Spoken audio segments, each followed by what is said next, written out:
Welcome to That's Absurd Podcast, your source for everything hip hop, pop culture, sports, and more. Tune in, subscribe, enjoy. Yo. Welcome back to another episode of That's Absurd Podcast. I go by the name of Juno, aka Melvo. It's your boy Gene AP. Your boy Gray. And we're back with the Bush. What you guys been up to lately, man? Nothing really. Nothing, same old. I'm actually trying to get back into the routine of the gym. I started biking and everything this last few days, putting on that sauna suit. I want to see if I can get doing that at least 2 a days.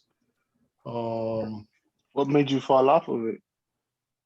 Just tightening up, man. I had to tighten the hatch of some stuff with the business at home. You don't really got time to be going to the gym. You gotta make sure income's straight. Some days you miss a couple days, and then I had then stopped using my training because I thought I was dropping like 300 a month, wasn't seeing enough results. I can't say I wasn't seeing results because I never implemented a diet, which is if you're gonna get a trainer, you know what I'm saying. But I know diet's a big part of it. But either way, so I kind of I had enough lesson sessions in the book stored, so I canceled it, and I think I still have like 8 sessions left. In between him and our scheduling mix-ups and me not able to go, I end up losing like a month or so not going. And basically whatever gains I had with him, I felt like I was falling back on. So I was like, you know what, let me try to get back on there. Try to, now I could honor my resolution. We have a resolution for the year, but I break it down into quarters. How you know what I'm saying? If you're trying to do like goal points, how you try to lose, but for the most part, man, trying to get back in the gym, say, do a couple, shed a couple pounds. That's about it. Sounds good. And then, that's about it. Gonna set up my annual physical and everything else. We'll see how it is. How about you? I ain't been doing much. I'm just up here, still in New York, just living. Scored on some kicks this weekend. That's about it. At a New York spot? Yeah, it's the same process as it is in Florida, so I end up being successful. But there's a lot more independent New York hubs up there. Yeah, but those are they sell shit at resale price, and I'm not paying that. Oh, okay. But we should have it as far as Orlando. We got a lot of shoe spots, even resale ones as well. If you're like a big shoe head, Orlando is actually a good market. I'd say Orlando, Miami. You know what I mean? Yeah, I've been to barber shops where they have like the limited shoes right in the front like that. I there was one barber shop to had like a shoe store in the front, the barber shop in the back. Yeah, but niggas are still trying to sell shit ridiculously high, so fuck that. I ain't with it. For tourists. Now, is there something that you can wear the shoe and then say slap on the bottom that way it doesn't get dirty, that way you can resell it afterwards? Niggas is buying used shoes now, so there's no need. You don't have to put nothing at the bottom, but there is sole protectors that you can put at the bottom. Okay. Oh, another thing I did this weekend, I went down to Blizzard Beach with the fam, me, the missus, my sister-in-law.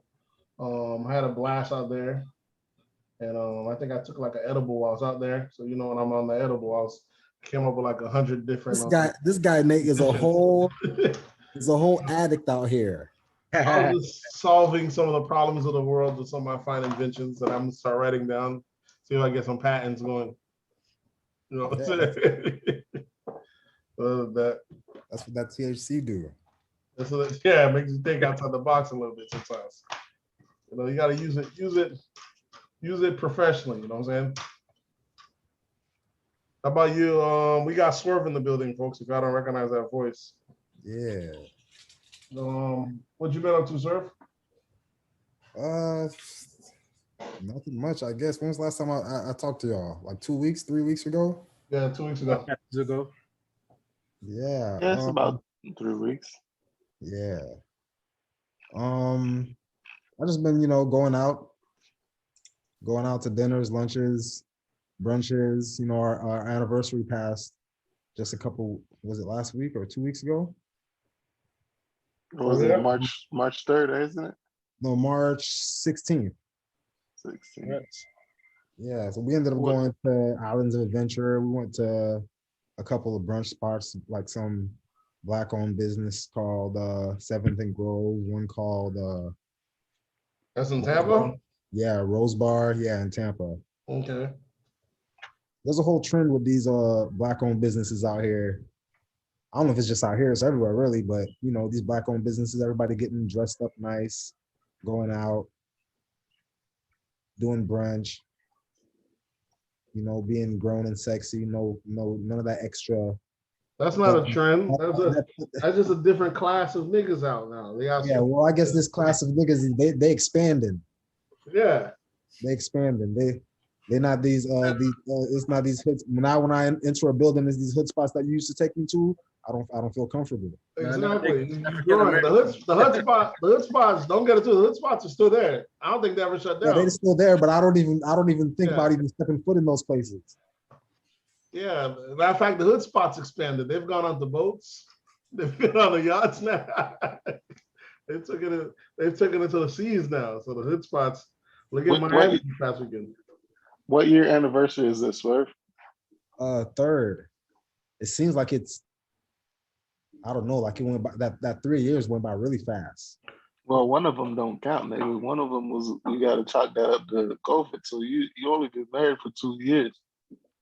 What do you think COVID make it even matter more since y'all locked inside the house longer? That year makes it compounded because we've been trapped in the house together for a whole year. COVID year counts as 2 years for married people. That counts as 2 years. 4 years right now. I guess. Because people are getting divorced during COVID, bro. Yeah. That COVID's serious. We're in the storm right now.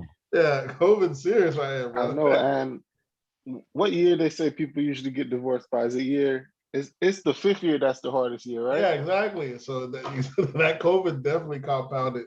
Puts you in the I'm at 4 years right now. So as long as I make it past next year, then we good. Smooth. Yeah, that's all it takes. What about you, Nate? Was year 5 difficult? Was year 5 difficult? I can't say 1 year is more difficult than the other. What year was year 5? What year was year 5 for you? They are difficult, Nate. Like I feel like everyone, they are difficult. Because we're going on like I think almost 10 years. So that's why I can't remember year 5. I can remember 5 years from now when we first got to I could have sworn that's when we first got to Orlando. No.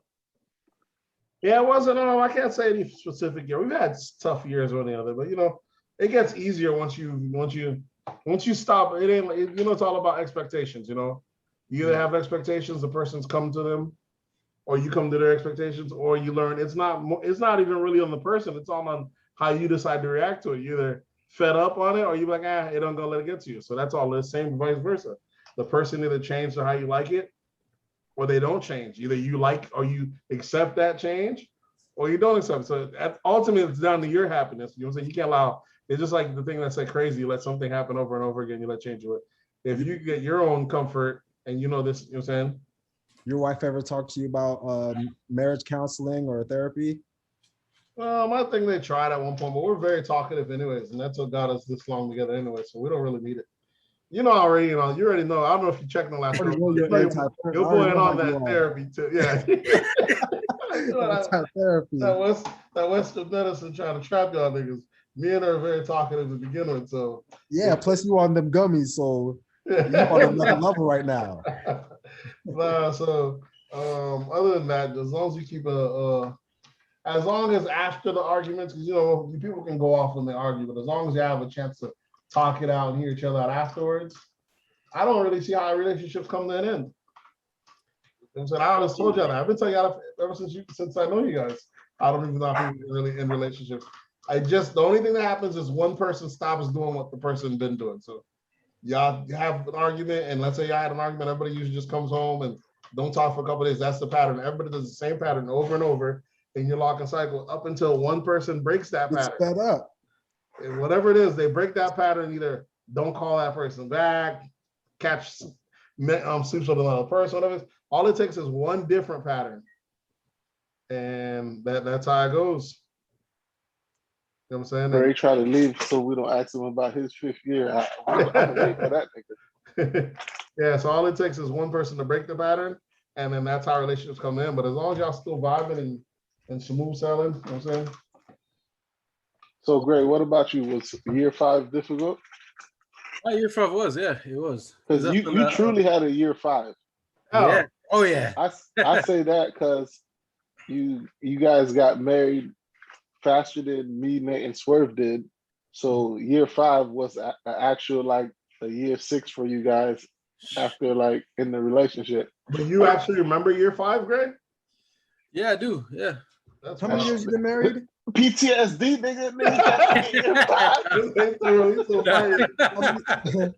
How many years you been married, Gray? 13. Oh man, 13. Yeah, man. Yeah, year 5 was really hard because that's when I moved to Florida. Moved out of the changed location, and that was really hard on me. Like just like finding work and everything. You know, still made it happen after that. You know, like let me see. Yeah, I'll say after that, once I got everything like figured out and settled in, it was a lot easier from there. So what was difficult about year 5? Was it because of the finance, or was it just communication, relationship? What was difficult about year 5? It was all in the mix: communication, finance. Oh, finance can play a role. I remember the broke years. Yeah. I can't remember what years it was. I do remember finance can play a fucking mix. But I remember the broke years. Decisions about that, yeah. Deciding where, you know, like where should we go? Where we gonna? I guess that's where the leadership of the men comes in. Deciding where to go, what's best, you know, like for the family relationship. How you gonna, like, how you see your future, basically. Yeah, that revolving door at the payday advance store. You know, give them that check. They give that advance, and you have to wait 24 hours before you get a loan all over again. I remember those loans. Well, it gets payday real. loans. No, it gets real. Getting loans. I remember those selling things. Yeah, oh yeah, it's tough, this one.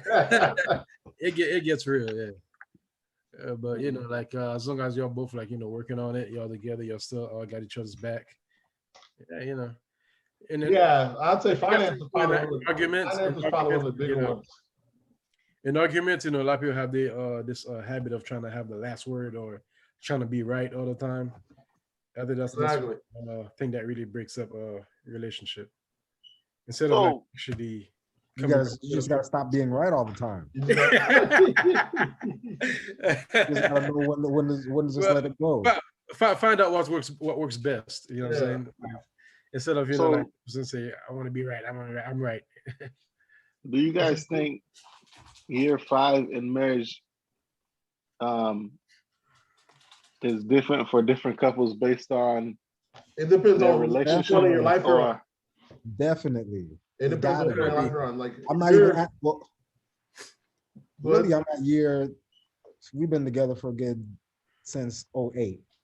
So I guess they're not counting y'all been together, counting the marriage years, I guess. But I think also the older you get married, it's not as hard because you have your shit a little bit more together. So you that year 5 shouldn't be the same as a young couple's year. You're saying as a younger couple's year 5. That's what I was thinking. I was thinking, is it after 5 years of living with each other it gets difficult, or is it just?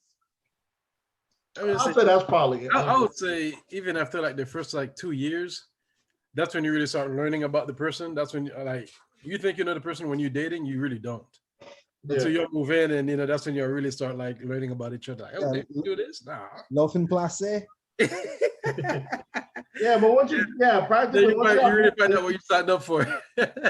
Once y'all moved in, there's not really nothing that makes it any different. I mean, you know what I'm saying? Once y'all moved in, like if you've been living together, it makes it a lot. Like it's almost like you test driving it. Yeah, it's not. The only difference is the paper. Yeah, to the paper. Well, it's a paper, but it's like it's a commitment. Like, you know, it's not like you know you can't just dip in and out.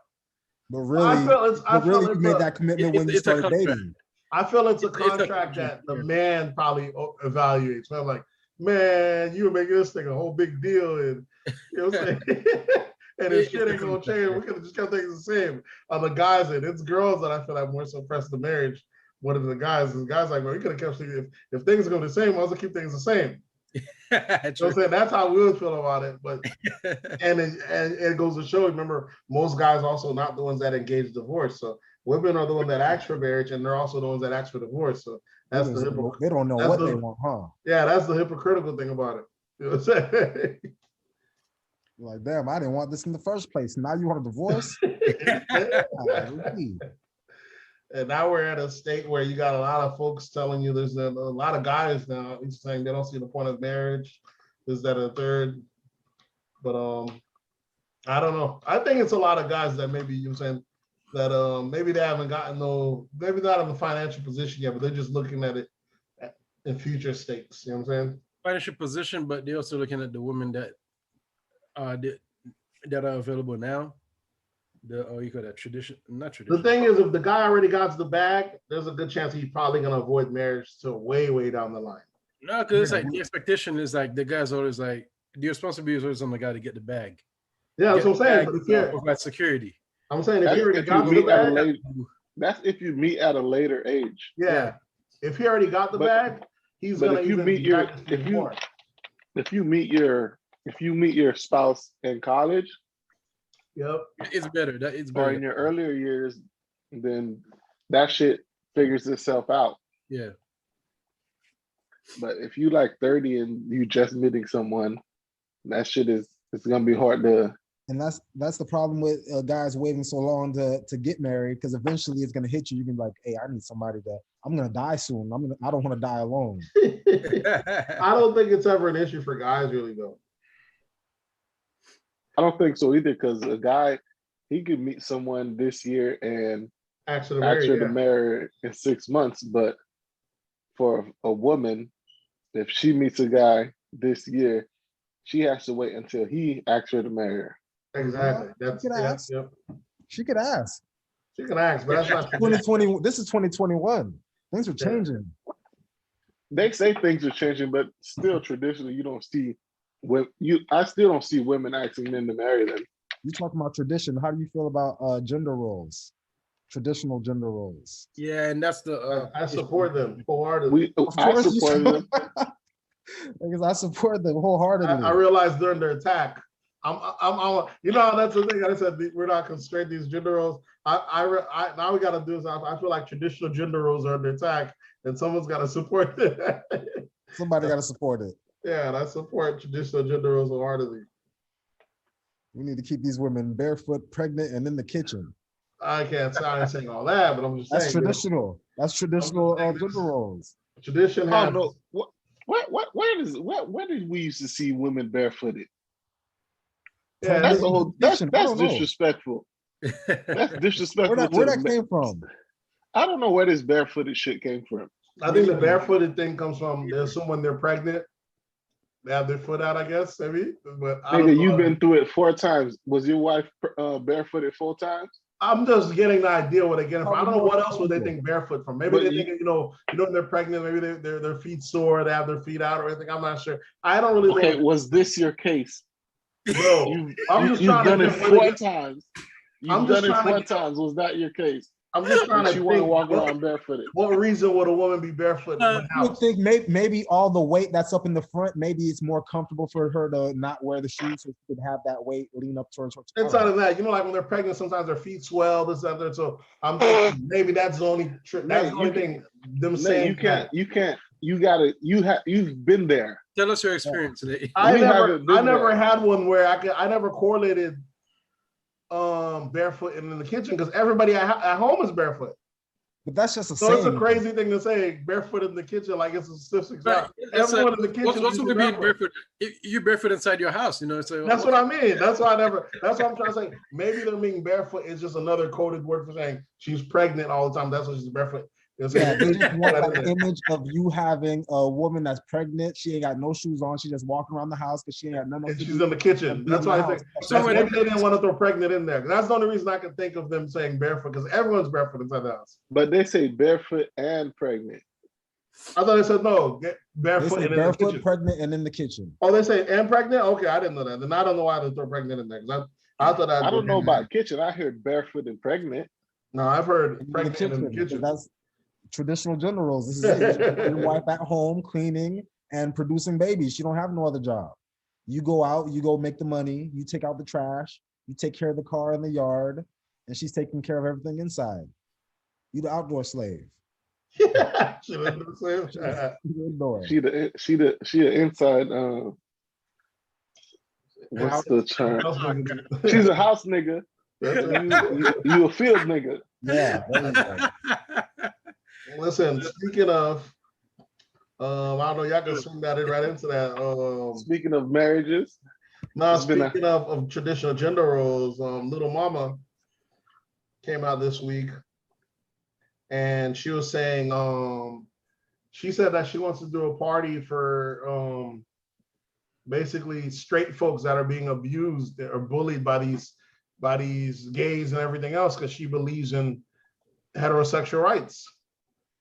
I do too. Twitter, listen, Twitter kicked me off of Twitter for like a whole 2 days. I forget what it was. But I saw a post and I responded. And you're this is pure homo.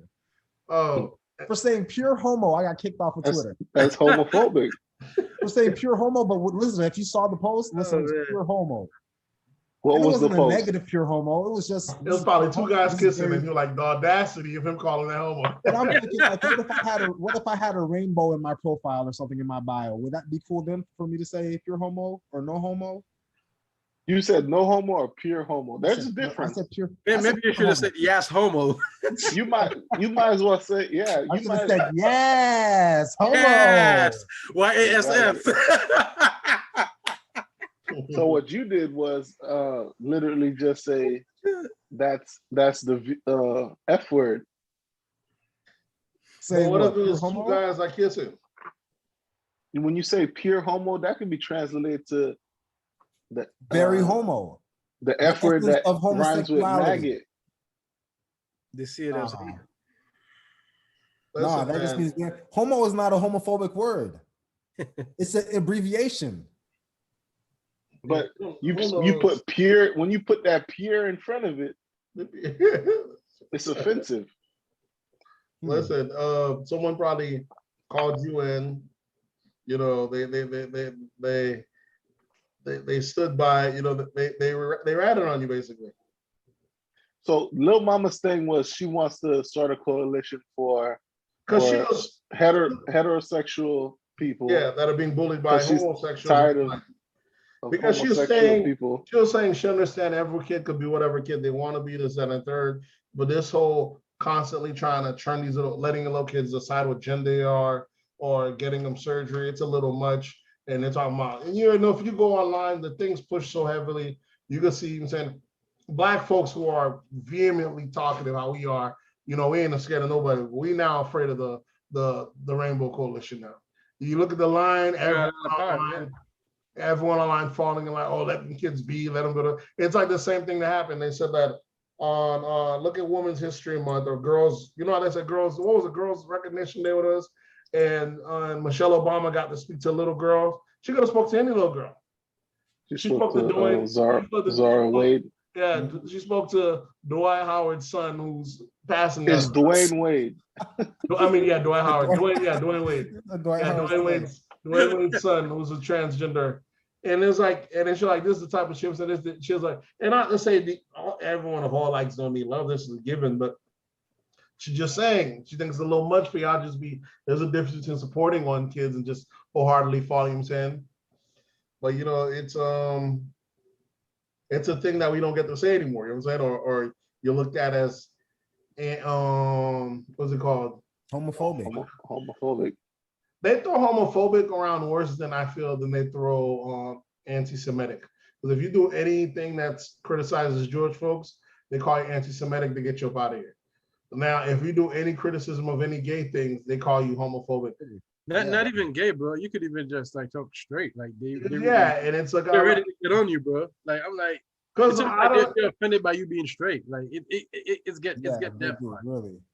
Like it's getting to that point. Like, you know, here's why I think it's even worse, because not only can you not speak your mind, but they're giving us terms. They're making their terms up. They want us to adopt them, their terms, whatever they call themselves, but they also making us adopt the terms they call us. Now we're not just straight men, cisgendered men. Now we have to adopt their terms, what they call us ourselves. You know what I'm saying? You get what I'm saying? They're throwing, and then they keep coming out with more terminology. And if we don't call them by that term, or you're misidentifying me, this, that, and third. So we have to call them by what they want to be called, and we also have to call ourselves by what they want to call us.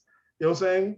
Listen, and if we don't comply, let me tell you something. The problem that you have right now is the same problem that white folks had when Jim Crow was coming into effect. Not at all. I like when people make that. I like when people make that assertion, because I'm cool. You see, when you have gay folks in position of power and they're pushing their agenda, that's what they're supposed to do. That's what when black folks are underneath, they should. That's what you're supposed to do. I'm not against the gay folks pushing their narratives. That's what you're supposed to do when you're a minority and you want your rights. You're supposed to push it. But I don't expect the other side that's being steamrolled to just fall over. That's what I mean. You don't think they're overreaching? Yeah, just like I don't think they're overreaching. Jim Crow, I don't think they're overreaching. You get what you get. You only get what you ask for. Why would they overreach for? I didn't ask for this. Not them. I said, you said, do you think they're overreaching? They want it all. They're supposed to want it all. You only get what you ask for. No, they want it.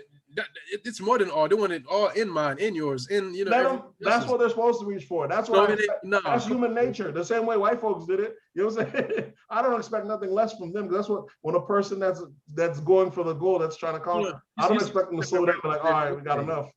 I expect that from them, but I expect people to have common sense. Be like, all right, now you've gone too far now. All right, now you said you look at like almost all the Western world countries right now, minus Russia. You know what I'm saying? They like you know what I'm saying? They're either adding more genders in their thing, they're identifying it, they're accepting it, this other. You know, Russia ain't with that. Russia old school white man. Russia's like get back in the kitchen with the girls. Traditional. They traditional. Yeah, Russia. You know what I'm saying? None of that modern shit. Yeah, they ain't on that. And if you check the next superpower, China's the same way. Yeah. China ain't with that. So if you look at the three superpowers, matter of fact, if you check all the superpowers, and if you go to the next one, it'd be US, you know what I'm saying? US trying to go along with Britain and everything else, doing what's politically acceptable, doing what's convenient. Funny thing is, you think Russia will be the one who'll be going further towards that route because they have more women than men over there. Like, yeah. Nah, they running a smooth operation in Russia, man. They the guys get to marry, either have multiple wives. You know how they do. This pro plan is only $14 for the year. Do you know we ain't got this shit? Which it's $14 a month. You talking about for? Oh, $140 annually. Okay, now I understand. Got it. $140 annually. You could just pay for a month until we get back in the studio. You could pay that monthly fee. Let me see. Will allow me to do it? It should. Why is telling you about to run out of time? Yeah, no, we could still keep talking. I'm gonna try to see if it'll let me keep pay while I'm on it. We're on there. Yeah. Got it. What are you saying? I said it's only $14. I pay $14 a month for the podcast feed. Oh, okay. Then that'll work. So you and Greg could split that.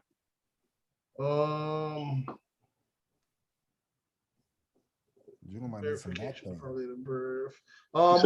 Yeah. Okay. What were we saying? Yeah. So I don't blame them for reaching, but I do expect like I said, the straight or the West name genders. You know what I'm saying? To at least realize, all right, we cool with you on this as long as they don't. You know what I'm saying? Common sense. We can't just throw common sense out the damn window. You know what I'm saying? But listen, though, what I'm saying is time changes, and when the time changes, people either change or they become the old people who are still in those, like, we look at old people like Biden today and we're like, there's no way this motherfucker gonna change his mind. Listen, what he believed when he was younger, and people's gonna look at us when we're older and they're gonna be like, there's no way they still change. They believe that they changed their mind from what they believed before. Listen, I'm not saying we've came a long way. We ain't making fun of people that are gay. We don't mind that you're gay. We're accepting. We've came a very long way. But that's the difference but now the narrative is changing me towards ain't allowing a child to decide that their sex is another. We ain't allow kids to go pierce their ears, go drink alcohol. You know what I'm saying? This is such a huge thing, a leap that it's insane. It's a change. I don't want to say it's a huge leap. It's a massive change, especially if they go get the surgery and the procedure cut off, this, that, or third, the breast cut off. What are you talking about? Which kids are doing that? And then if you factor in, what kids are doing that? It's few, but it happens. It's few. It's because it's frowned upon. Some doctors can't do it. And then not to mention those that actually get the procedures, even when they're older, if you check the suicide rates, over doubled in the regular population after they get the procedure done. And then that's not counting the ones that regret getting the procedure and they can't revert back.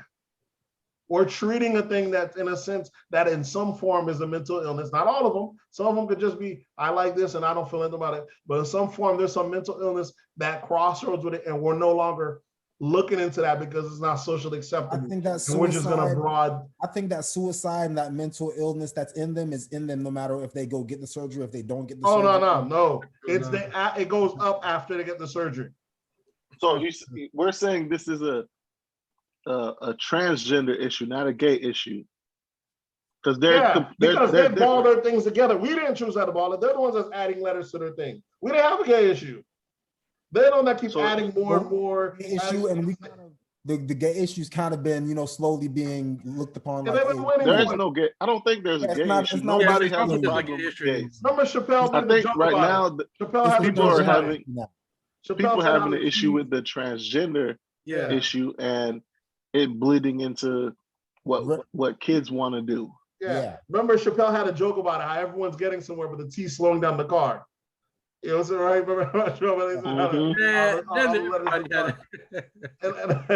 Everybody, you could look back. Everybody had at least one gay joke. Because you look at all the letters in the LGBT. Yeah, all these letters, but the trans holding back because it has a lot of aspects to it. You got women that are considered homophobic because they're like, hold on, you're over here.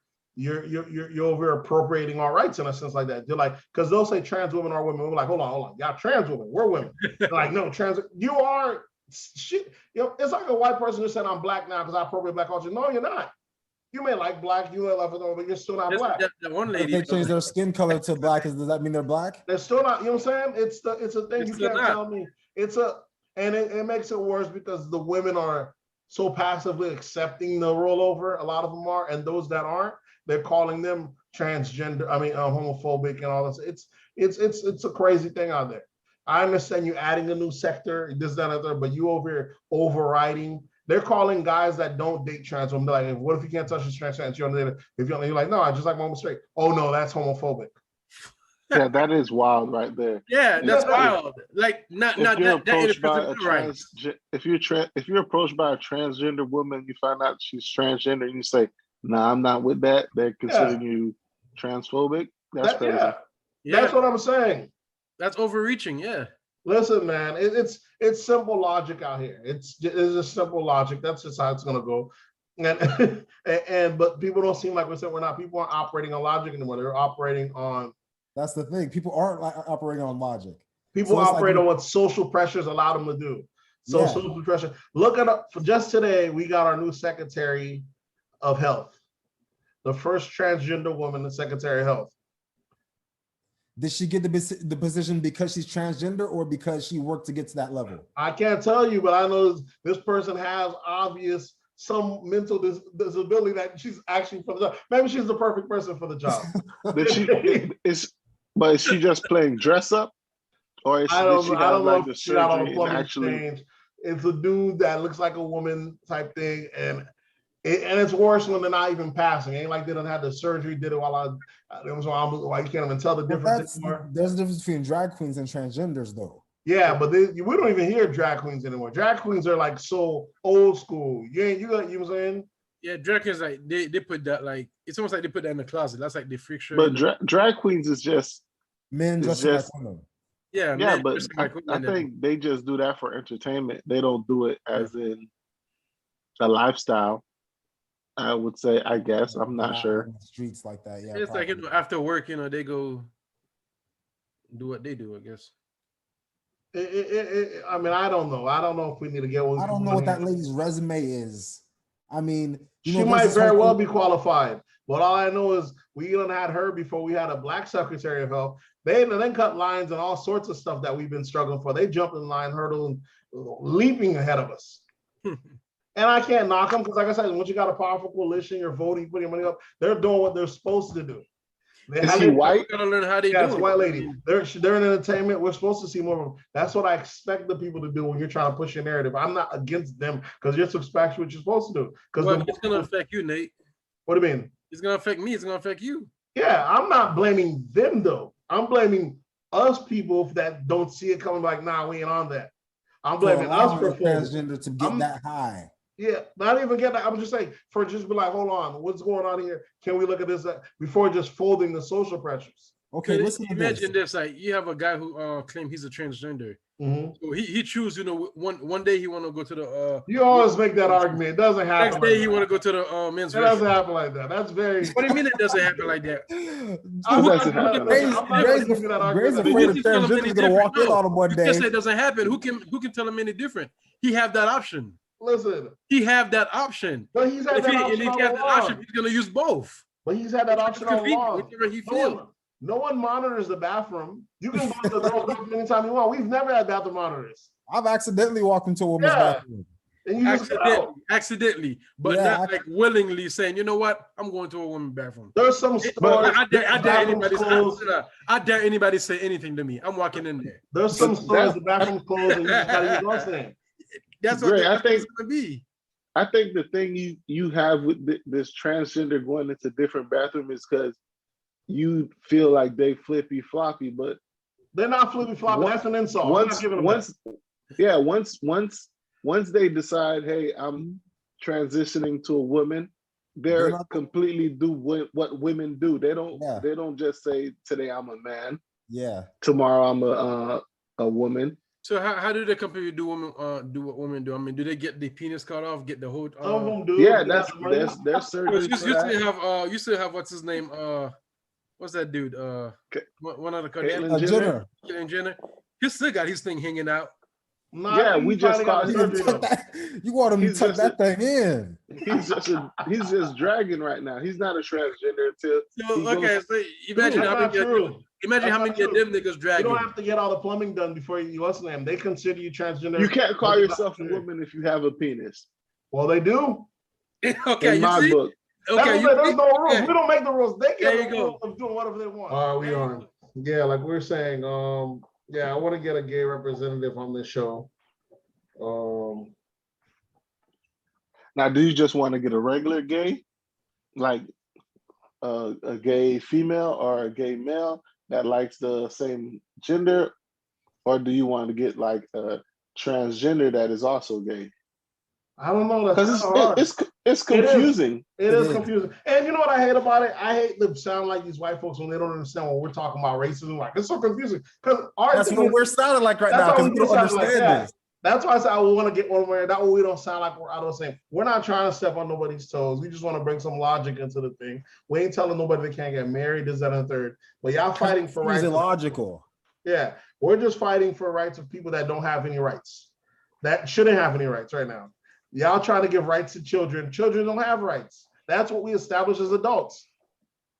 Y'all can't be giving children rights. When I started talking to my Trump supporter friends, I started to realize that they don't really understand the exactly. They don't understand it the same way that we don't understand this whole transgender thing. I think I do to an extent. And he thinks he knows the black man, but he really doesn't. Nah, but I go out listen, I'm not anti. Hey, you don't understand it. You don't understand it. Nigga. Here's what I mean. I'm not anti. Matter of fact, a Democrat guy came out the other day. He was against he might have been Republican. He was against transgenders and all that stuff. He was voting against it. And he had a kid who always wanted to dress like a girl, this, that, and the third. And this kid was like going to the friend's house next door. And he told his kid, the kid was like, "Oh, I need you guys to come inside time for dinner." "Oh, please." He's like, "No." He's like, "Okay, what if I dress like a boy? If I dress like my regular, can I stay longer?" And that's when he said, "You know what? That's when I'm gonna stop doing it." Because the kid correlated being good as dressing as his set gender. Because kids will always throw a tantrum, but then they'll try to reason with you to get their things their way. That's when he said he stopped pushing it. But that's when he was using that as a way to make the excuse, because they were saying Republicans just passed a bill that says that same-sex only sports, trans men can't participate in female sports. That makes sense.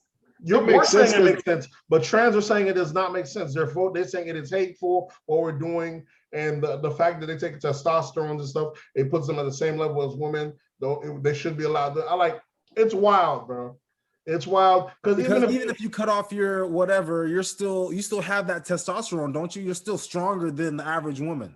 The thing is, maybe we might have to do it sports selective. Maybe in a sport where if you take hormones, it doesn't affect you. Maybe table hockey, this, that, and third.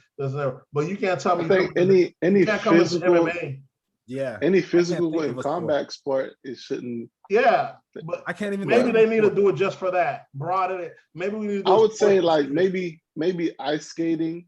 Yeah. Which even then they'll still have a advantage if they're stronger. It don't matter if you're stronger because in ice skating, the best skaters are still the women though.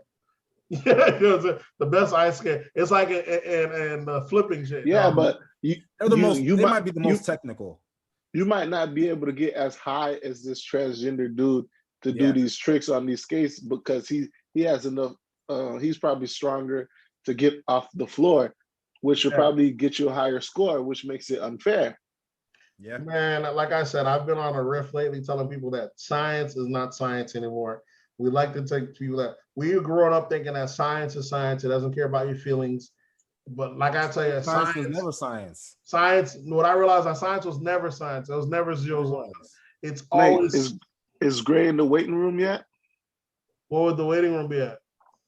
It's the same password. I was in the waiting room. It's the same. He should just be able to come back in. No, I don't know. I guess. Oh, if it was the same password, because I had to text you, and you didn't even text me back. Yeah, but I didn't text you any new password. Yeah, because I just figured it was the same password. I didn't text Juno either. He just came back in. Well, everybody don't have common sense like me.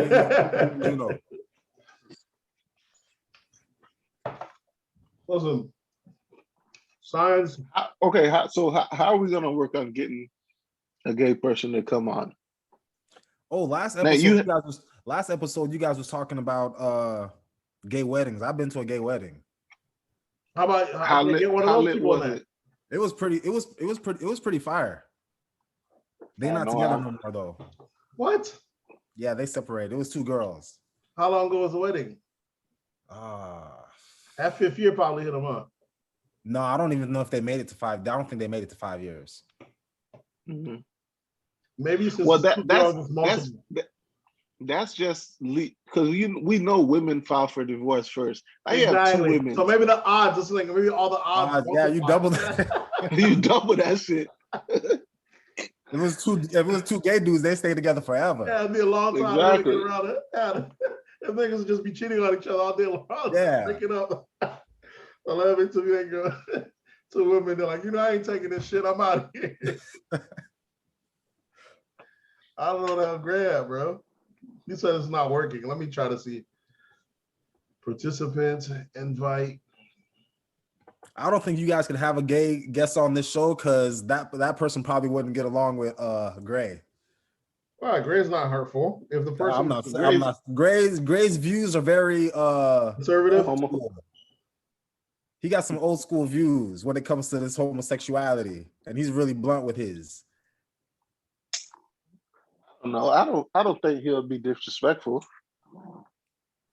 We'll see. He's not disrespectful, so if a gay person can stand on their own, they shouldn't be intimidated by his views.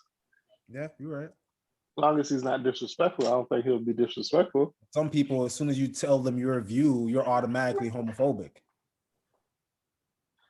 You telling me gay people can't speak to homophobic people in the debate or dialogue? Just like Nate said, it's a sensitive time we're in. And as soon as you tell them how you feel, and you tell them you don't want to, hey, I don't want to no fingers in my butthole. You're kind of homo. They're gonna tell you you're homophobic. Yeah, Alexa. Stop. Gray out here jamming. It's just we're in a crazy time. I just seen the episode today, a flashback of when Horrible Decisions was on the Breakfast Club, when the ladies talking about how they like to peg men, and they're talking about, I think we just need to revisit it because some guys think that their masculinity is in their butthole, and just because we peg him, that means he's not masculine. I was like, what we can let women telling us what masculinity is, bro? When we get off on the such thing, how they get to tell us what we decide? We do get to decide what masculine. What if we say, yeah, that's where it's at? And if you press that button back there, you're no longer masculine.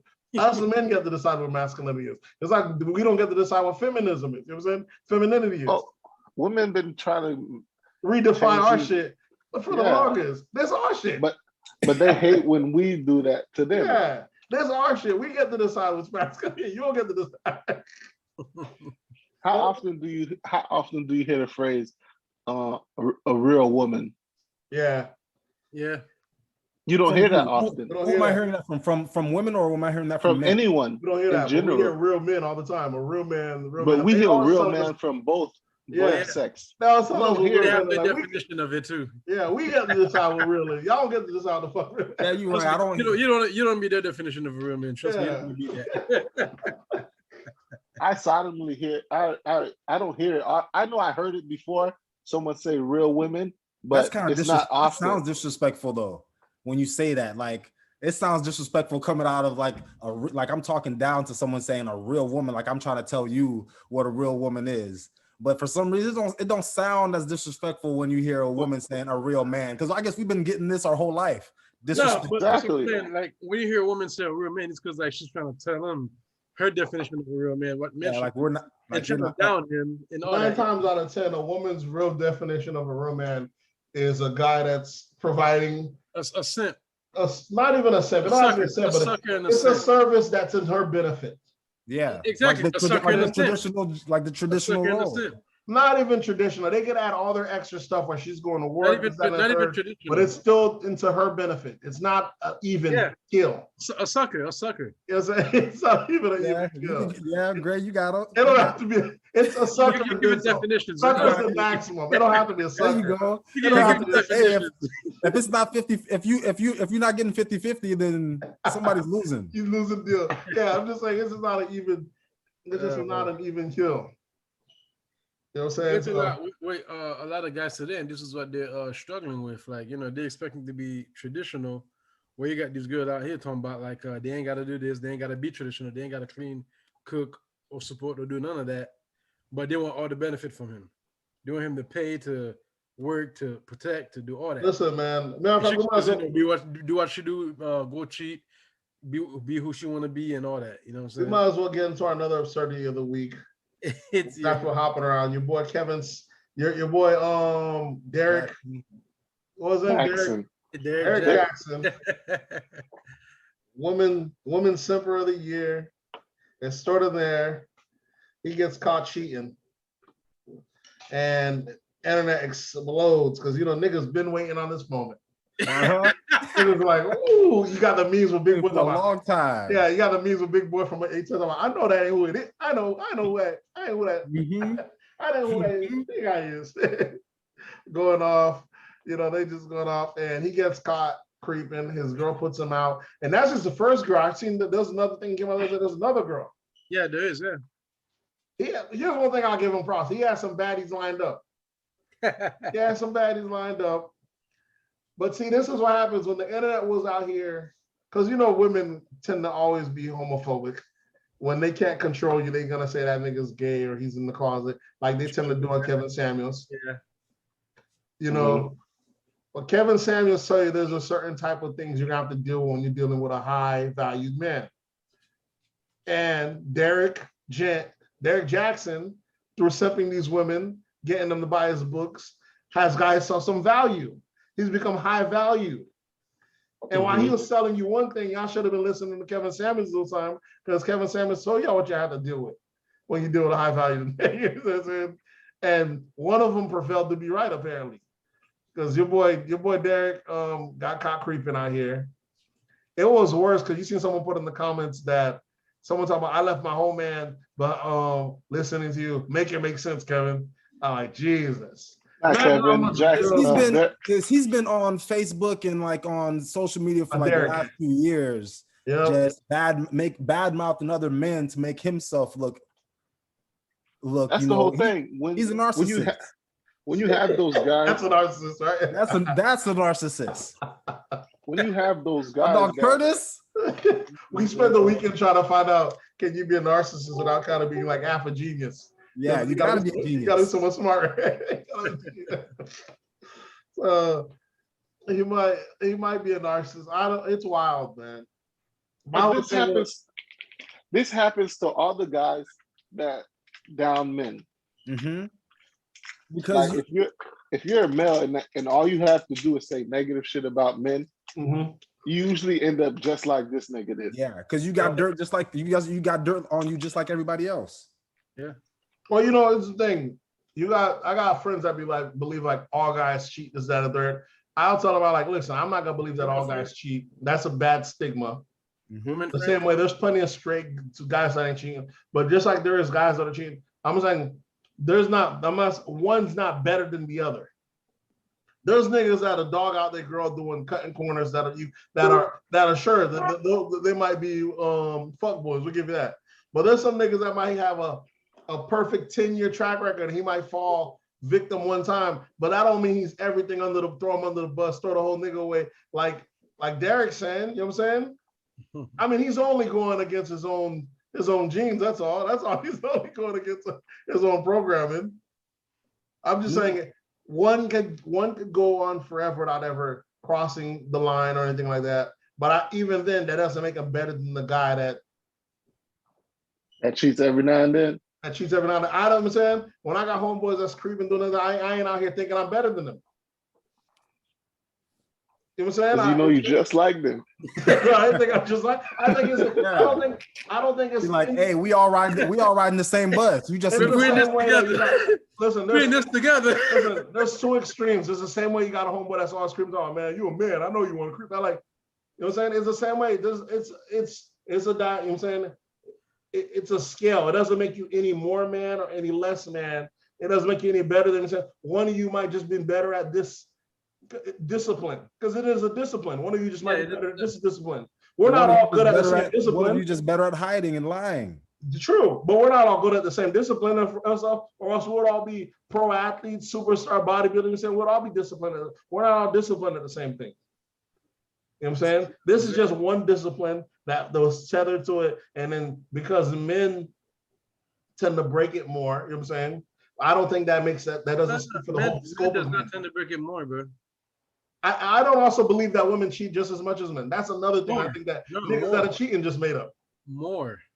Where do y'all get this from? More. They believe more. Listen, I'm not saying women don't cheat, because there's plenty of women that got dudes that cheat. But I don't believe that women cheat more. Because you got to imagine all your shots that you shoot. When you're a dude out there, when you sniping broads, you're going to shoot, let's say you shooting 10 shots and let's say hoping that 2 sinks in. There's a reason why that ratio is fucked up. Because they're not out here cheating. They're not out here like that. You know what I'm saying? But when the women are shooting at guys, they shooting 10 baskets, they might go 10 for 10. You know what I'm saying? So we think more. No, because the guys are cheating more. You telling me you never rejected a female? I'm not saying you never reject a female. I'm just saying it's a greater chance. More often than not. Women reject guys all damn day long. Yeah, they do. Don't even think about it. Guys, their job was because we're just savages. We just trying to eat. We just trying to eat out here. Let me get it. You know what I'm saying? And people don't like the fact that the two sexes have two different degrees of how they deal with life, and then talking about no, it's got to be even. But that's just not how the genders were met up. You know what I'm saying? You ever since you've gone into puberty, maybe even younger, just rejecting guys all damn day long. You've gotten a tolerance to it. This is nothing to you. You know what I'm saying? A guy only gets to the same equivalent as a lady is when he's fame, or got his bread up, you know what I'm saying? Then he's turning them down by the boatload. But he don't got from 13 to 21 years of skill of beating them off him. Mm-hmm. You know what I'm saying? He might be able to beat them off 100 of them, but 101 might come through and she might be a baddie. You know what I'm saying? And he ain't thinking with logic, because look at the smartest guys in the world. Some of the most folks that are revered out here, they done had mistresses, or from Martin Luther to JFK. We don't see it happen. So some of the best and brightest, we don't see that slipped up.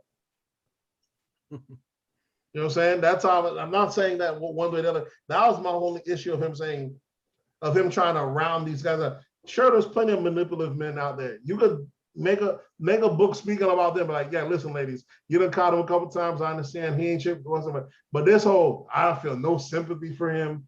Every word that he said now fall back on him. Look how he look. Yeah. So he can't. I feel like he can't even save his He can't relationship. even save giving- himself. He can't save this relationship giving advice career that he's got going on. They're Because putting videos of him against him. Everything he said in that video, they're putting another video of him countering his own self. That shit is wild, bro. yeah, you're done. You know what I'm saying? So do you think he's done out here, or you think he's still good? He's still got more to go. He's he's good done. because here's why he should be good. Because black women, sadly enough, just like when the church pastor get caught fondling little boys, some members leave the church. There's some black women like, not my pastor. Not my pastor. Some's gonna be on that Derrick J. Oh, y'all need to forgive him. You know, he's still preaching the word. Look, all of them didn't leave yet. Yeah, you're right. They all didn't leave And yet. people just love that word that he's spitting out. that We're word. listening to it and we're like, hey, this guy right here, I don't know. He's working for the ops. I don't know about him. But So they there hear and there might be a this is replacement. gospel. There might be a replacement, you know, might be a new thing. If there was logic, here's how it goes. Women leave a dude for cheating, right? You get with the next dude and he cheats. Then you leave that dude, get the next dude. Where does it end? When you get with a woman. You know what I'm saying? I mean, where does it end? It's just, you know what I'm saying? It's one of those things like, there's some people that say, just don't, at the end of the day, there's some people that's like, they're like, hey, just don't disrespect me. You know what I'm saying? Don't get caught up. He might have, I can't even say he disrespected her because his side piece came out here and aired my dog out. Of course, she said How do you feel about what was this? Was this his wife or his girlfriend with the bonnet on? That was his wife. That's his wife. Well, how y'all feel about this? So this is what I don't understand. It wasn't a bonnet. Her putting herself on like this is a whole spectacle. She's sitting here just quiet, and the faces she's making, I'm like, she don't feel comfortable at all. She was forced to be there. She looked like she was hostage. She was on the. She was the hostage. Yeah. She definitely didn't look like she wanted to be there.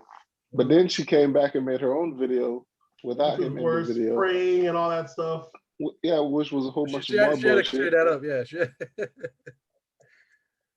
What's that other TikTok video I saw? Like where she said, you know, you think this is a bonnet, but it's a what do you call that?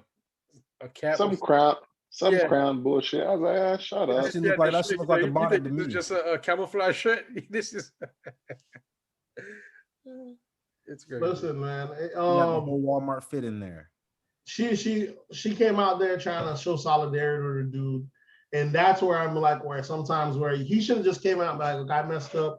You know, we're working on it. I'm gonna take a hiatus, and that's it. Because now you got her looking crazy, and she's over here feeling insecure because she's over here talking about she's battling, jumping over scorpions and battling these demons. She knows the devil's at the door. The devil ain't at your door. Your dude did this. Don't throw this on the devil. Don't bring Jesus in this, because he said he gave the life to Christ and everything went in shambles. And that's how Charlie was laughing. Charlie said he never heard someone say that they gave their life to Jesus and everything went to shit. So. And this is it. He didn't even make it to year 5, and this shit comes out. Yeah, he's been married for 4 years, bro. Oh wow, talking that shit. You know, I feel like there might be 2 cop-outs for him. You know, he's one of them muscle-bound, super swole dudes. And sometimes those guys are very athletic, cool, chill dudes. And sometimes those are cornballs that are overcompensating. But this guy's also very smart at the same time. I'm just saying, he might have been a cornball this whole time. That overcompensated, and then now with the muscles, and now he got very popular online. Now the ladies are throwing themselves at him because he's presenting himself as something different. Mm-hmm. And that's the thing that people don't tell you. This the same way that the pastor smashes a lot of the congregation. Women love niggas in power. Niggas speak up for, even though the things that he's speaking, if you initiate with him, you're going against the very thing that he's preaching. They still do it. You know what I'm saying? The woman he cheated with was someone he had previous relationships with. This was his ex. Listen, was that the one he said that he had a sexual relationship but not no sex with? Because there's more than one. What does that mean? Yeah. I don't know how you have a sexual relationship with no sex. Maybe. I think I heard what he was trying to say. He was saying something like flirting and shit like that. Yeah, like they cuddle. Nah, I don't know about all that. I mean, sexual relationship with no sex. What do you? You know, some people say, you know, if you're entertaining another girl, you know, just hanging out with her on your lunch breaks, texting her privately, you're cheating. Which to me is kind of wild. Does that mean cheating when the women have the work husbands and shit like that when they joke around? Yeah. Is that not cheating? If you got a work husband, then you cheat. Isn't that cheating? If you're hiding it, it's cheating. If you're hiding it, it's cheating, right? Yeah, definitely. But if it's open, is that still considered cheating? Like if your girl knows. Like if you have a female friend and you openly call and text her and your wife knows about it, I don't think that's cheating. That's just a friend. Listen, man, I'm just thinking that I just feel bad for his girl because Duval was roasting her. Here's what I love. What I loved about it is the fact that Charlamagne got to give him donkey today, because I remember when he came on the Breakfast Club, because he did a video when Charlamagne's Facebook was going against the rape allegation charges. And he did a video talking about how these guys are messed up, how they're abusive to women. Which what I hated the most about the thing is that they were using Charlamagne's own clip and acting like they discovered something. All right. And then when he came on the Breakfast Club to break it down, like Charlamagne let experts on, because this is when Charlamagne was halfway rebranding. He'll let someone on and let him show him why he's wrong, because he wants to show the public, look, I'm here to learn, man. You know what I'm saying? I didn't know what I did wrong. And he leaned into Charlamagne on the brilliance, bro. It would not made it seem like Charlamagne, look, I did not rape this girl. She came to a party. My friends threw a party at my thing. It was at my spot. And then something, you know what I'm saying? I came back the next day. She said, I went in. And she said, someone slipped her a pill on her. I went in. I cleared my name, and that was it. He was like, well, it should have been your party. You should have someone checking the door. He's like, bro, I was a fucking kid at then. You know what I'm saying? Yeah, I don't understand. Like, I can't, I can have a party and invite you guys, but I can't really control you guys and what you guys do. Exactly. That's if you rape somebody, that should be on that person that raped that person. And my name is cleared. How come the person who actually who's whatever DNA they found, how come you didn't bring up them? You're trying to hang your coat on Charlamagne because he's Charlamagne, and not to mention that he's never hid this. The same allegations were on his first book. But the fact that he tried to lean on this to pander to his women, I was like, bro, I'd have either not aired it, I'd have let this sub-ass nigga on my show to begin with follow Charlamagne. But Charlamagne let it ride. That's one thing I like about Charlamagne. Charlamagne likes to play the long game. He did the whole rebranding. He went the mental health route after that. He rebranded the whole packet after that. You know what I'm saying? And now look, years later, he's giving this guy donkey of the day. And you got Duval out here putting like 100 different memes of this guy and this girl. Duval, I don't know if he brought up Duval once. The shit is fucking hilarious though, man. I was like, man, and what's worse is that you see the video when he did a rebuttal video to his video. His video, yeah. Yeah. Talking about himself in the third person. This dude, when I seen that, I was like, this dude's a psychopath, bro. This shit is fucking wild. I was like, this is some make-believe shit. No way could you out here making jokes. This other, the world's cracking on your little lady right now, bro. You out here speaking in the third person. Still making videos. And I like, y'all like, you still making videos. People just need to stay off the internet. And then at the end, talking about buying his book, I like, bro, you tripping. You tripping. See, that's the difference when you see Steve Harvey, when they say Steve Harvey out here simping for these girls, because Steve Harvey's reformed. Remember when Steve Harvey was out here simping for these girls? His ex-wife was like, don't listen to that nigga cheating on her. They're like, yeah, bitch, that's what I'm changed now. I could accept the reform nigga that used to do that, saying I changed now. But even Steve Harvey know he got to ride a tightrope, because that nigga slip up, it's over for him. So if he can start slipping up now, it's done. Yeah, Steve Harvey is really not that bad. There are some things I do agree with Steve Harvey on. Listen, if Harvey get caught now, he's done. But an old nigga to go right is logical. That's what old niggas do. Yeah. They use up all their juice, creep all they want, get married way down the line. Now they're gonna preach that game. But what he don't tell you is that while he got that bag, he ain't gonna do none of that shit. He ain't gonna do none of that shit while he's young, ma. He didn't ever put that into this thing. To this day, Steve Harvey don't say that.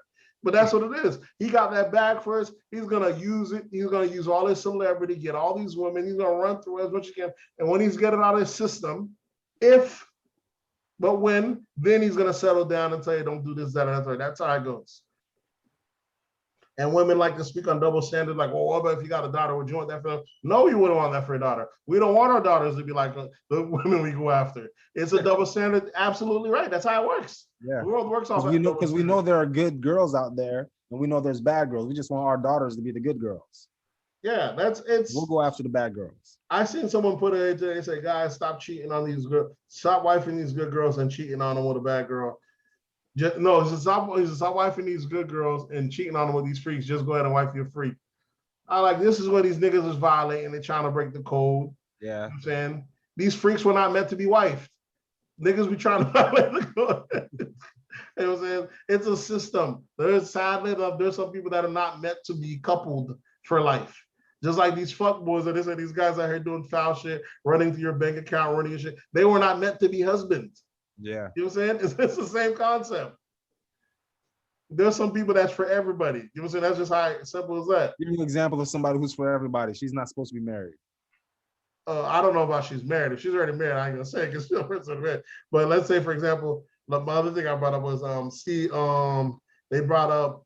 made Boosie was on Justin's show this weekend. They brought up the Steve Harvey's daughter. He didn't say her name. He was like, look, man, they're like a woman like that. Like I said, I stand by my words. They're like a woman like that beautiful. Sure, I love the what's name. He's like, I entertain women like that all the time, but I wouldn't wife her. You know what I'm saying?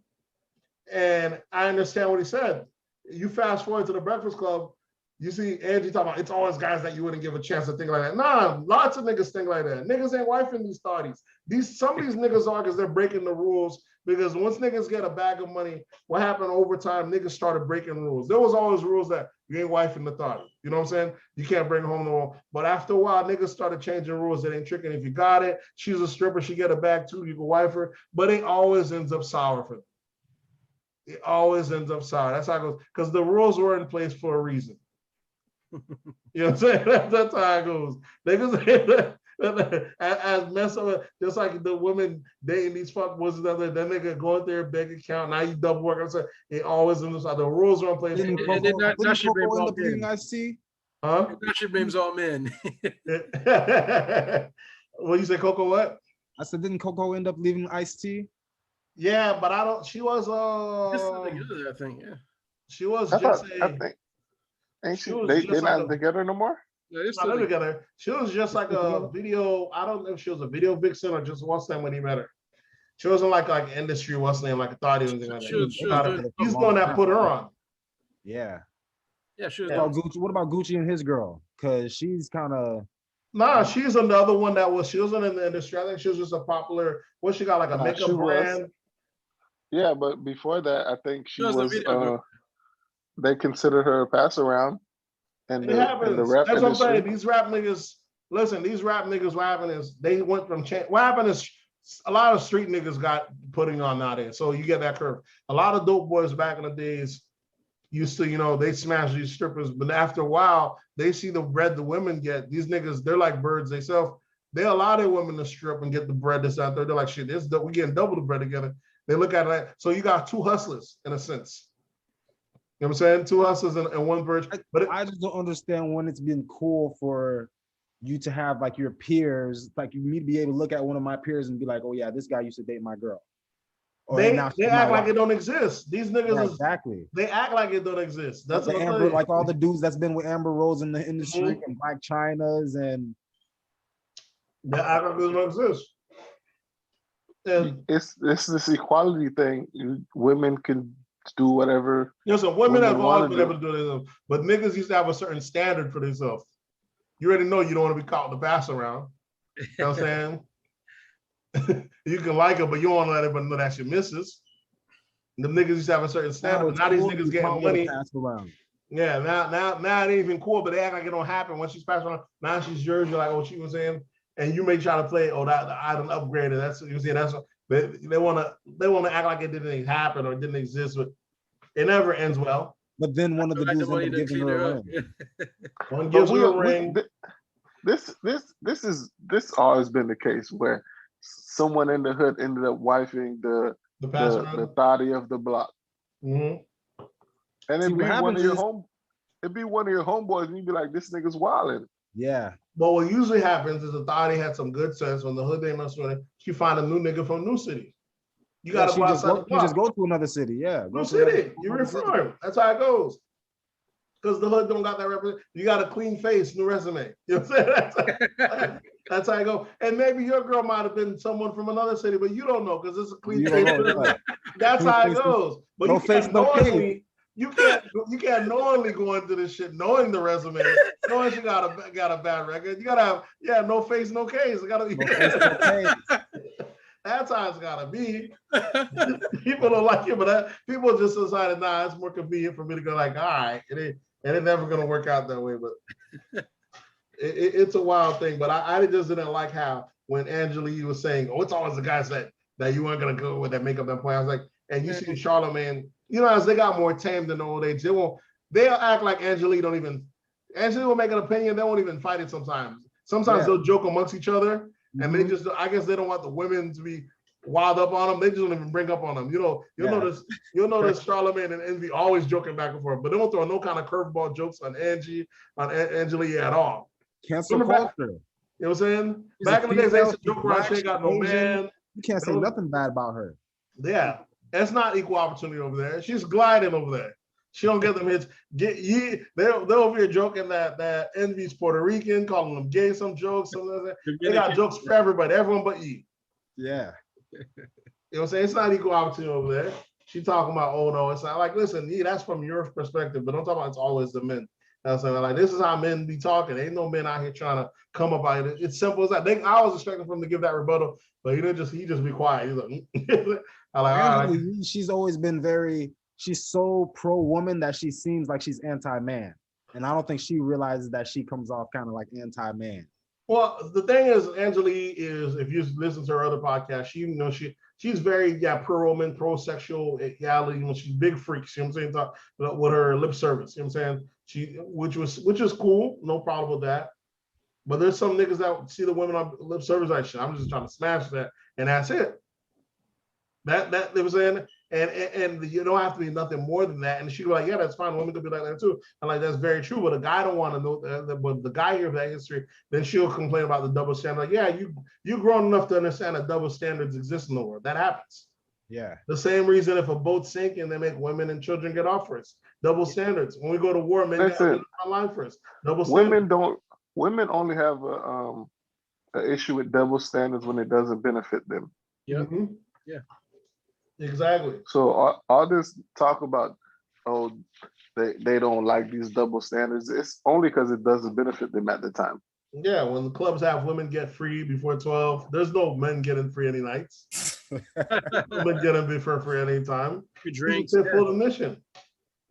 Free drinks, niggas buying you drinks. Yeah. When there's pretty girls into the club for the free, so they can make the club look lit. There's no pretty niggas getting in the clubs. You nigga in the back, come up here. Yeah, there's none of that. That's just how it goes. There's double standards in life. We've come to, you know what I'm saying? You can fight for what's right, but we can't act like double standards don't exist. It happens for a reason. The world's full of double standards. This equality thing, I'm with it with some respect. I'm not sure as far as for pay for work if we could do the same job, but it's got. I'm saying it all just depends. This is not all just broadly what's that. On the job too, where like you have like one position where like the man say if it's like one of those manual work, where like the man is expected to lift this much and do carry this type of load. Women have that same position, but she's not able to, or they don't want her to, Yeah, I've been at jobs like that. They don't hire a pretty dainty little girl, and you got to do everything. Like, man, why the fuck would you hire for, bro? They just sit her in the office, Yeah, I'm like, why the hell would you fill that position with someone when we wanted to rotate? You know how it used to be like everyone got in the office one day out the week and rotate. Now she's permanent office and you permanent outside. You're like, bro, bring a bulldog out here that can do the work, and we can keep the rotation going. That's how it goes. But it's wild, man. That equality thing, when it comes to men and women, it's never good. I was listening to a podcast where they were asking who is the greatest athlete of all time, and this woman said that Serena is the greatest athlete, man or female, don't matter. She's the greatest athlete. 23. We brought this up on this podcast, and Juno and Waldo back in the days showed me that's when they made me realize that Serena can't beat the greatest male tennis player. like Andre Agassi and all them, whenever they had the team ups and they should get washed. And I'm like, go, there you go. You see? She may be the best woman for her record, but she can't. Even the best man in her and the same field can beat her. Well, her argument was when everybody else was saying that the greatest athlete of all time is Michael Jordan. It was like, well, you look at his numbers, you're looking at titles. He got 6 titles. Yeah. Serena has 23. Yeah, she could have that, but it's amongst women. But it's also a different sport too. Exactly. Because like there's multiple times a year that she could win a title. She could do the US Open, she could do the Australian Open, she can do a whole bunch of different opens and win it.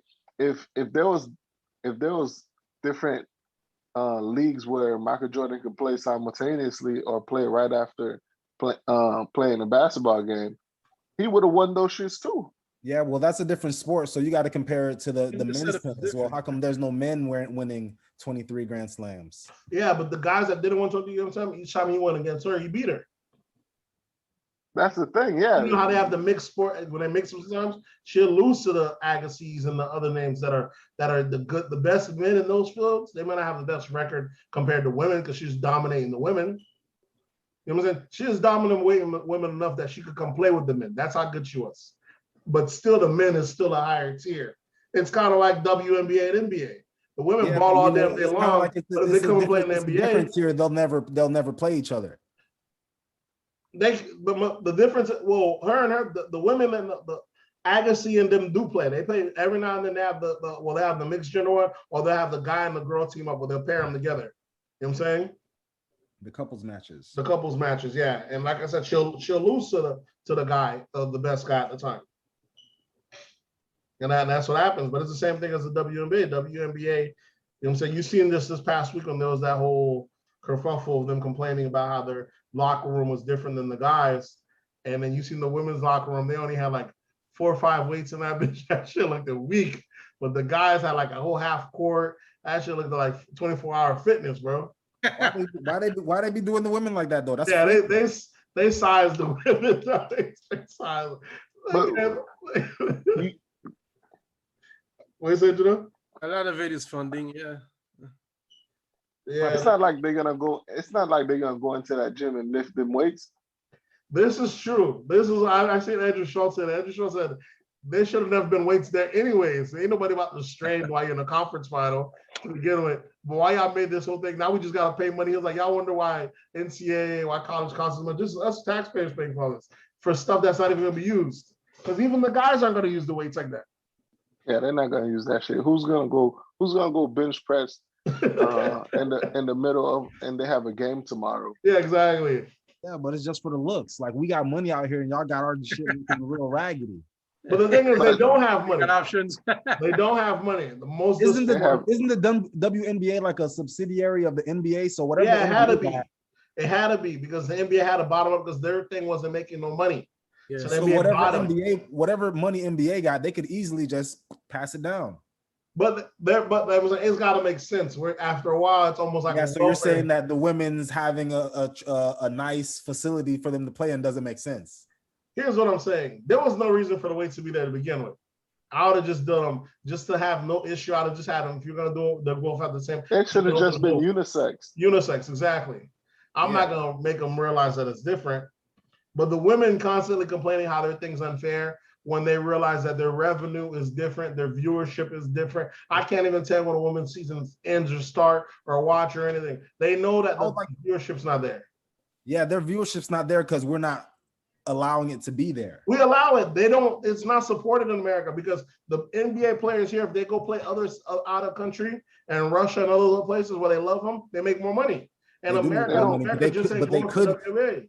But if the NBA decided to play them, they could make more money here. NBA plays them sometimes the same day or same season. They get the same commercial advertisement. American people just ain't into that women basketball stuff, bro. They can't. It's not like they say we're not selling tickets to this game.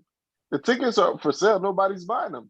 They're not here. They're not here. We got 32 NBA teams. How many WNBA teams we got? Because I guarantee if we had a Tampa team, I would go to that. I would go to their WNBA. Here's how the hell you wouldn't. Think about this, Swerve. The NBA The NBA switched. The NBA switched to all 3-pointers now, right? You know what's always been all 3-pointers? The WNBA, and nobody watching that shit. See how the NBA viewerships of niggas is loving how the NBA switches. Women been doing it, and people still ain't checking what they doing. I'm just saying, if they really wanted to make people go to the games, they would find a way. Listen, we watch certain. Remember Tropic? You remember what that movie with Semi Pro? Yeah, they found a way to get people in them stands. Listen, I mean is Gilbert Arenas said how you get people to watch WNBA.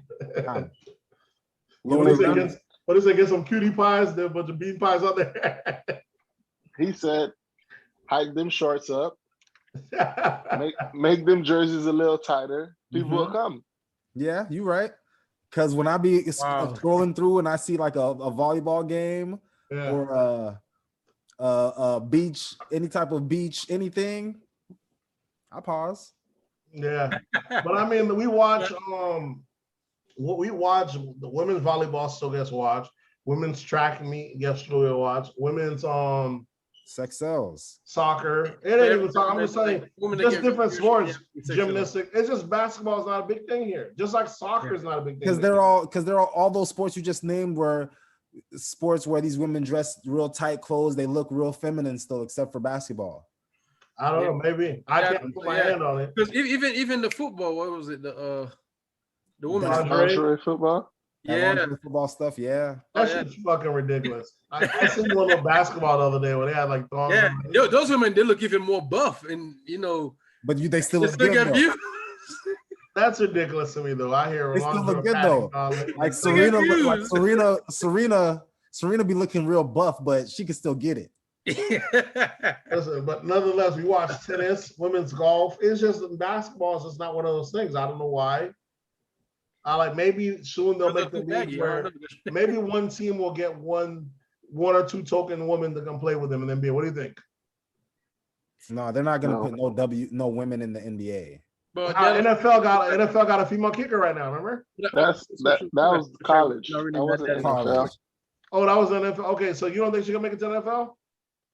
No, it wouldn't be safe for her. But I also want to say too, like that's just true. Like I know we seen her kick the ball.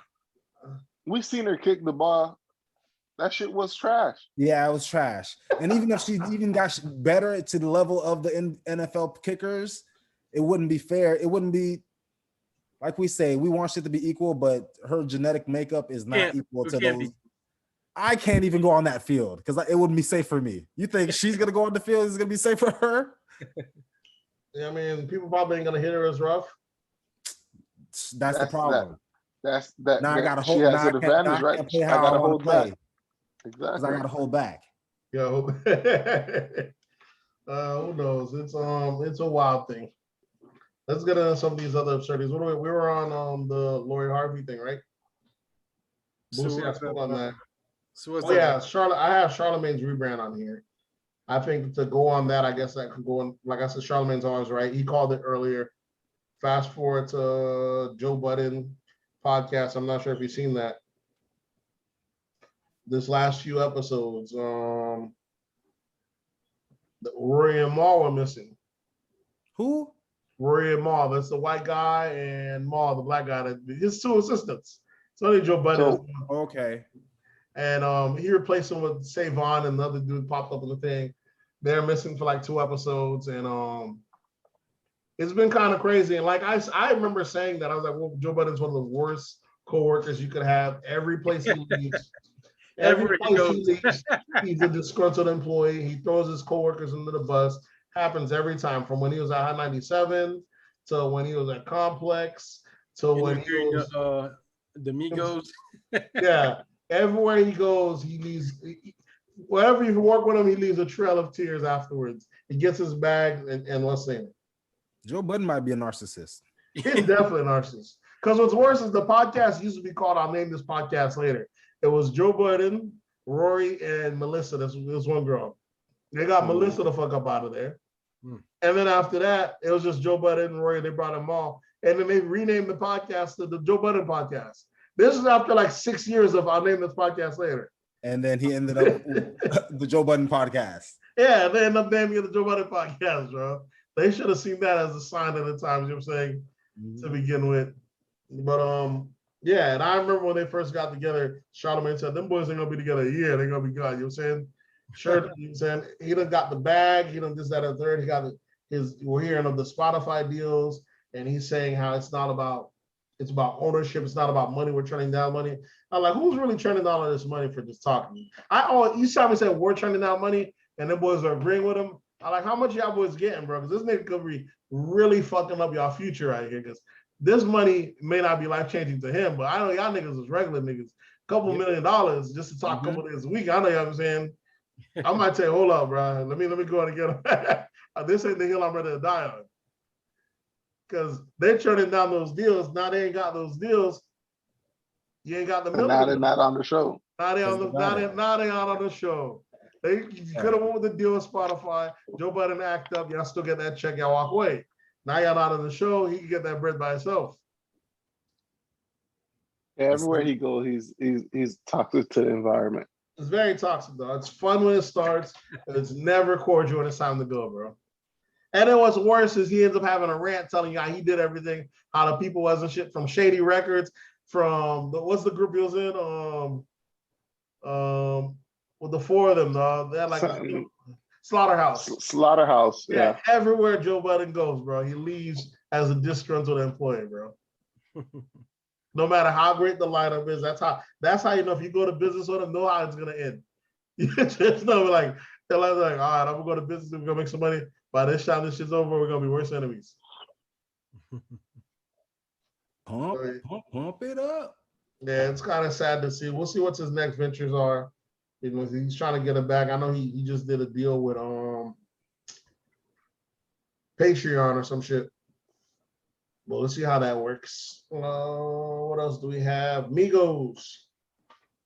What is Migos trying to make a comeback? Yeah, they're supposed to be releasing a single. That was the perfect time because. What does that even mean? When you say Migos trying to make a comeback, where did they go? They haven't released no new music in like 3 years. So what does that mean? That's like saying Kendrick is trying to make a comeback.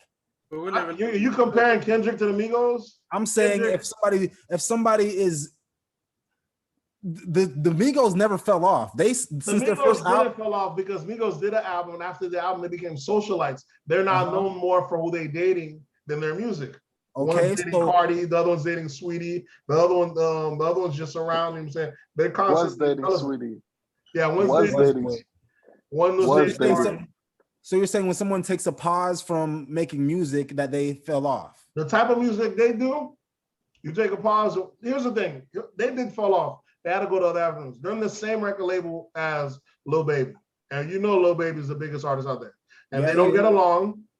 I think they said Lil Baby put hands on one of them before, which is odd because usually if you fight one, you have to fight all three. But that just shows the testament of Lil Baby. That lets you know Lil Baby a different nigga. Exactly. That just shows the testament of Lil Baby because he's the only one that did a good job. Yeah, because he's gonna slap one of them. The other two ain't gonna get up like they did on Joe Budden. Yeah. They didn't jump. Them niggas was jumping people for a long time. Them boys, them niggas gonna stay seated.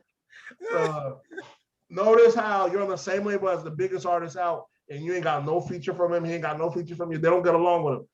And maybe it's one of those things that you feel like the label got a new favorite. They're showing him all the love. You know what I'm saying? But they're signed to the same record label. What do you think is gonna happen when their album comes out? You think people aren't gonna like it? It's up to they were first at one point they started beefing with the label. Remember they're saying how they had the contract. Remember there was a contract issue when they're going over. They're talking about how their contracts. That's why they haven't released no music, which is one of the worst things you could do whenever you're fighting with your label, bro. Just keep releasing music to get out of the contract. I know the money ain't right, but that holding up it never ends out well, bro, because that shit just freezes up your career. But luckily they were able to pivot. Because of Cardi and all this, we keep hearing about the Migos. They keep having. You still see them. I still see them every other day. FX, we hear them they became so big part of the culture, regardless that their names stayed relevant.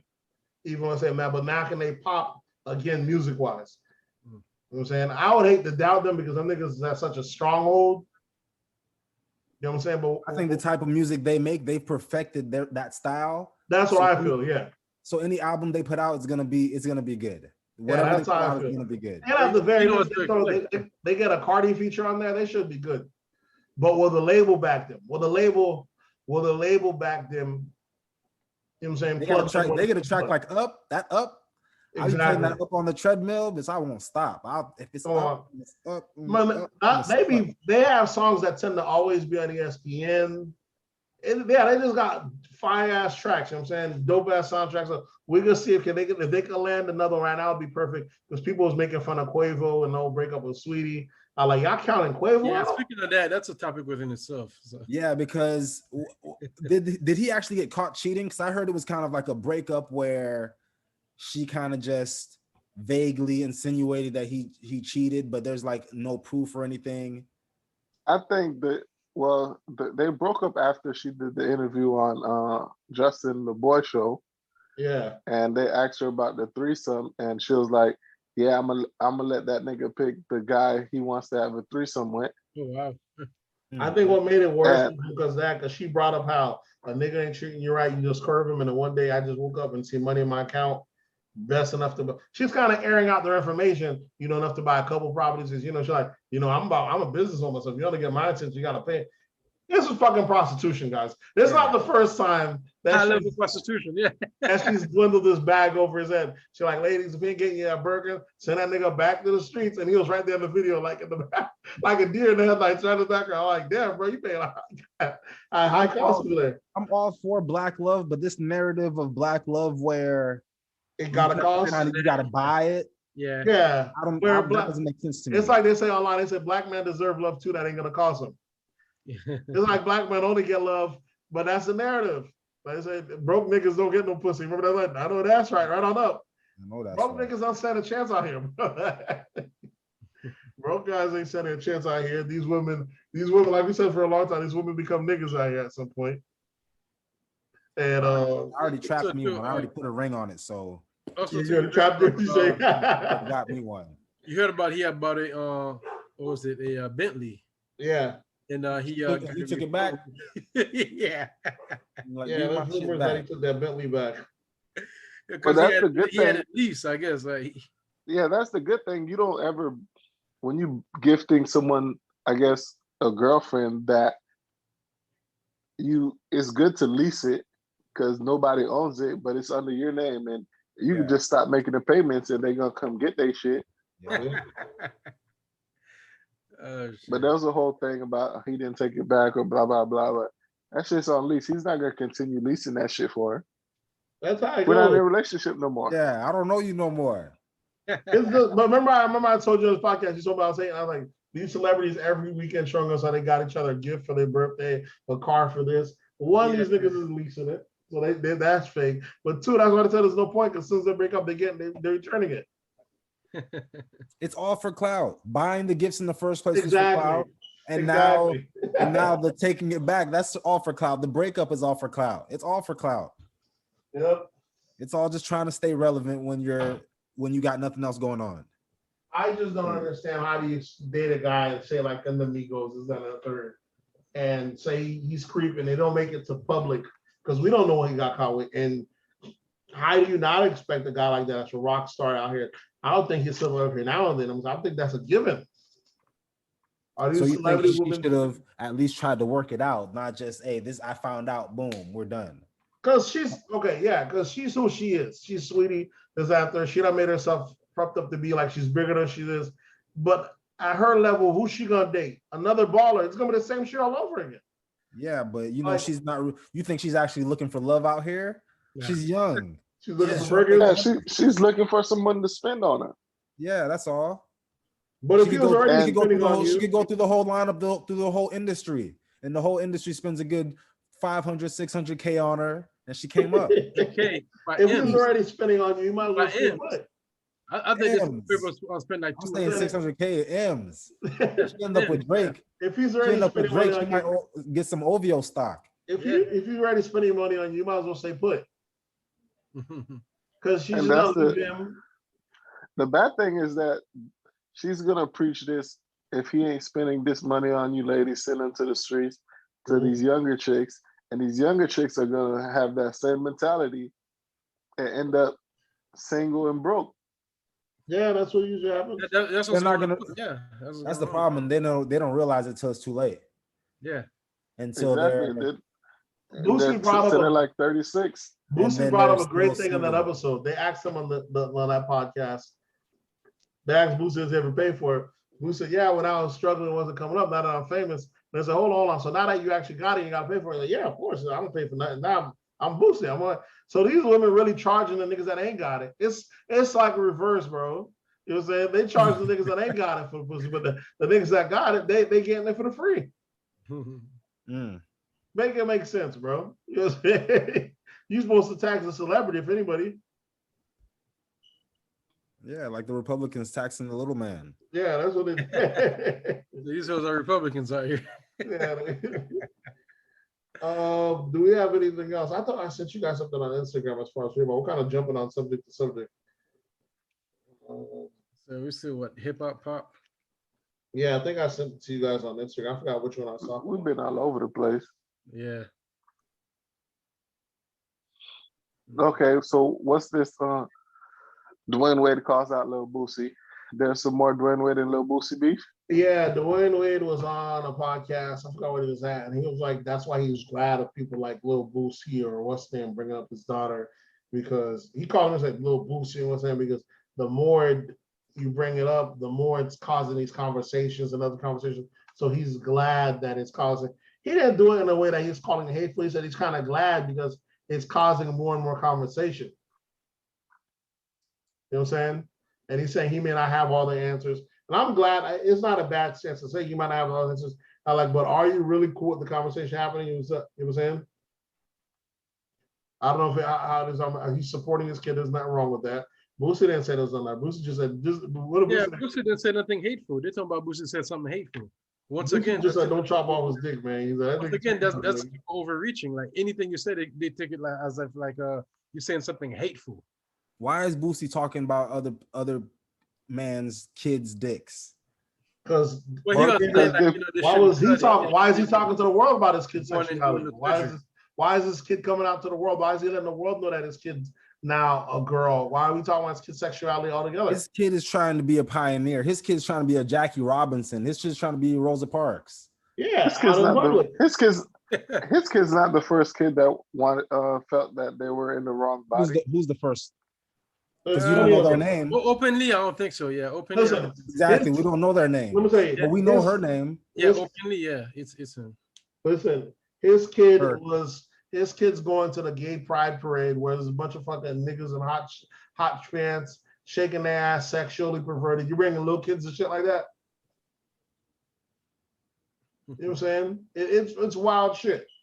Gay Pride Parade isn't just a celebration of just being gay and outright. It's a lot of it's halfway going to the women. You know, what was it the whole parade that what's name those on? The slut walk. Slut walk. Yeah, it's that equivalent for men. What are little kids supposed to be doing and shit like that? Yeah. That's what I'm saying. Like they're pushing that gay sexuality on kids. Yeah. In fact, back when we were kids, we weren't supposed to even like see like hetero like sexual stuff, like straight sexual stuff, even porn. We wouldn't see sex at all. We'd just be kissing. Yeah, we weren't even supposed to be exposed to that. Now they're trying to expose them to like this whole. Yeah, I don't think we should be exposing kids to sexuality at a young age. Yeah, I understand someone saying I don't feel right in this body. But at the same time, you're still young, and it doesn't matter what body you feel like you're in. You shouldn't be talking about sex. Yeah, at this age. You know what's messed up? If you said that I don't feel right in this body, and I would have said there's a pill for that, they would have said there's an issue. But God forbid any other thing, there's a pill for that. Niggas is getting autism, autistic, all sorts of shit. There's a pill for every goddamn thing. But like you said, there's a pill for that. Oh, you out of line.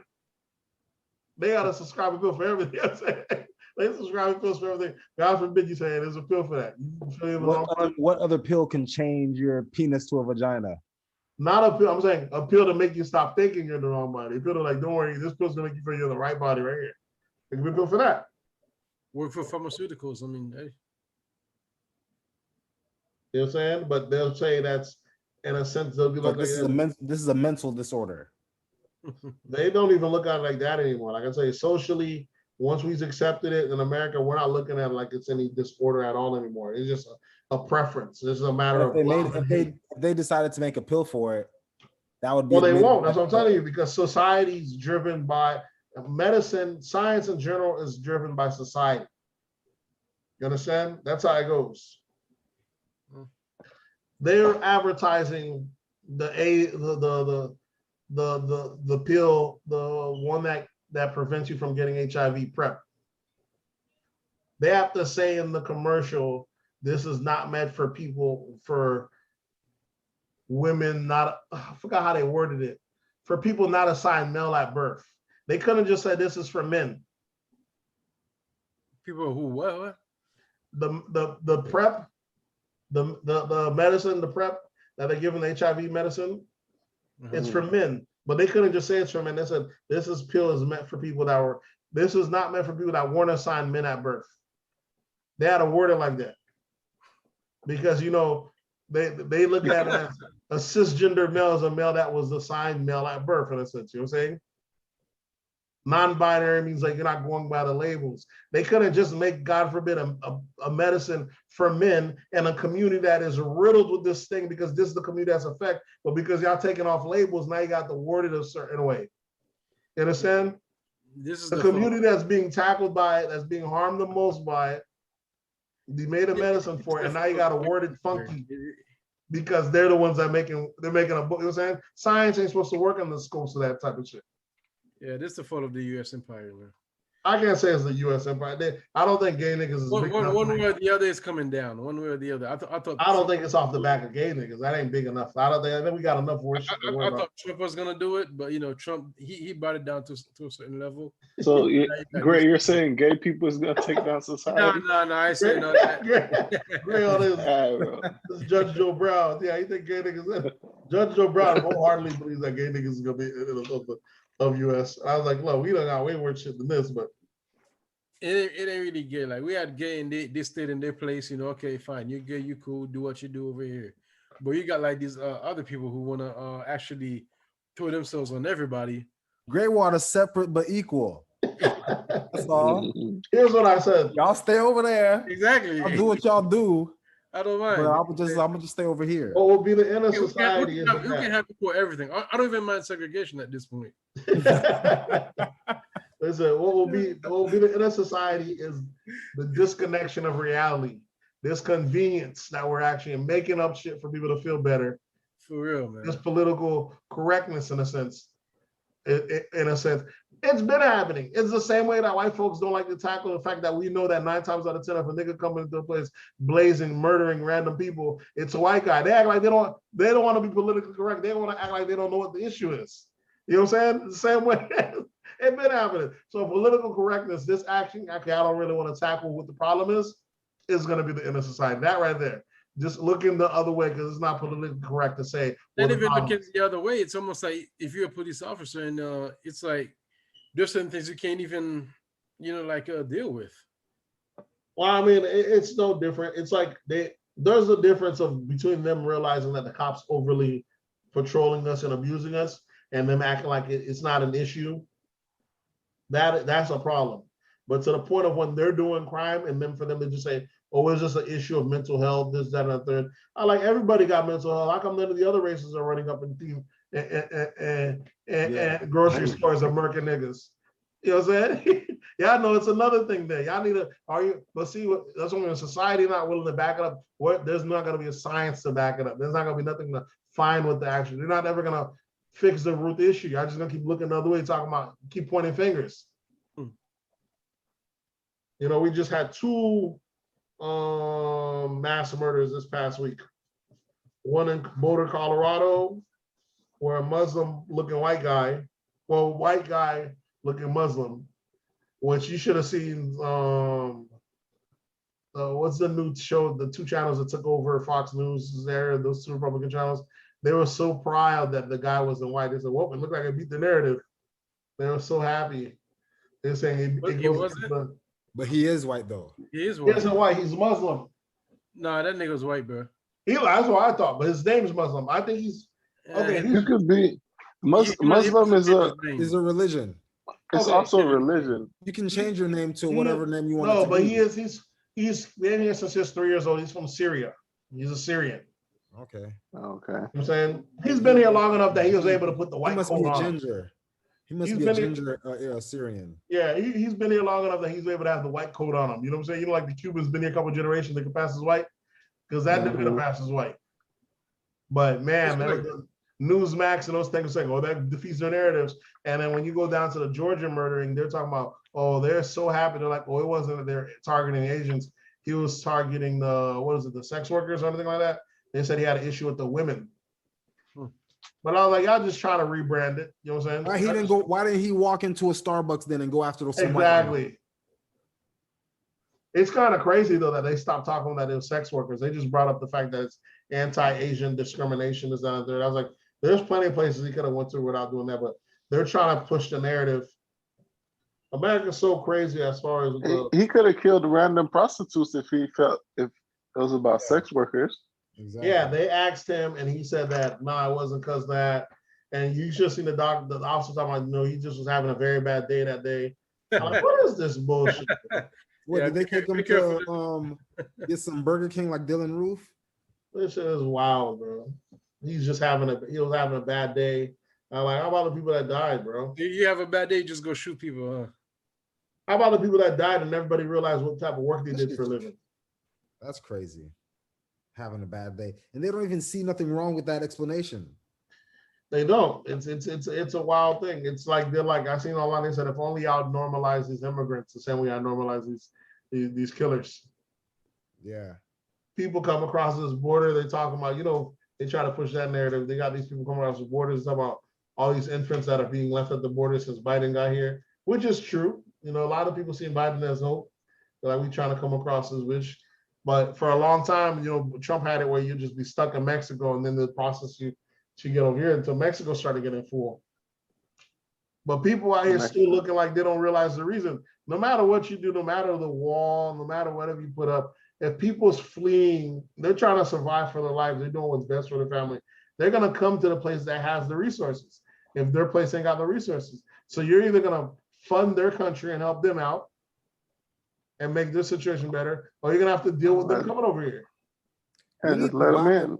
And let them in. That's how I go. That goes simple as that. You can't be attached to a country and then completely neglect it and not think the people not gonna come across.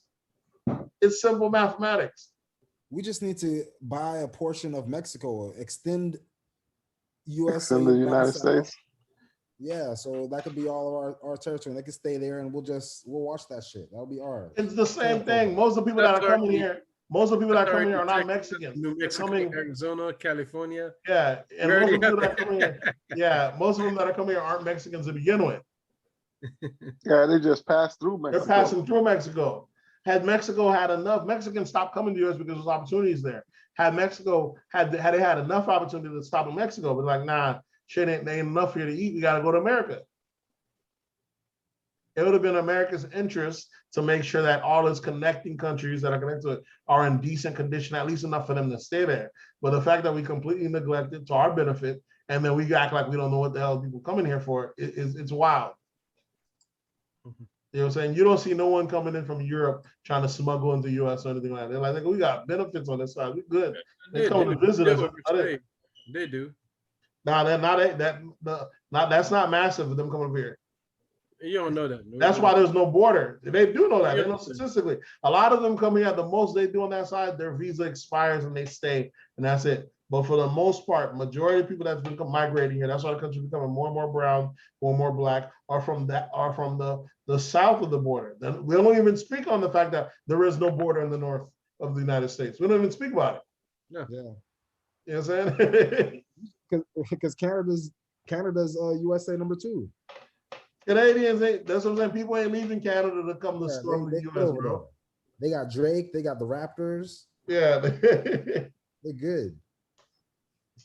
People out here trying to get benefits. It's just such an inhumane way to think about it. I mean, same thing's happening right now. Just this week in Haiti, DR said they're gonna put up a fence.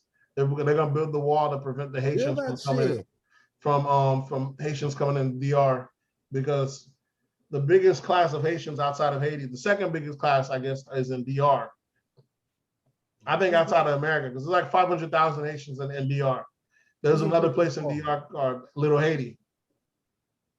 But either way, DR is saying they're going to build the wall because since COVID, John's been saying, but all the other Haitians have been storming into there.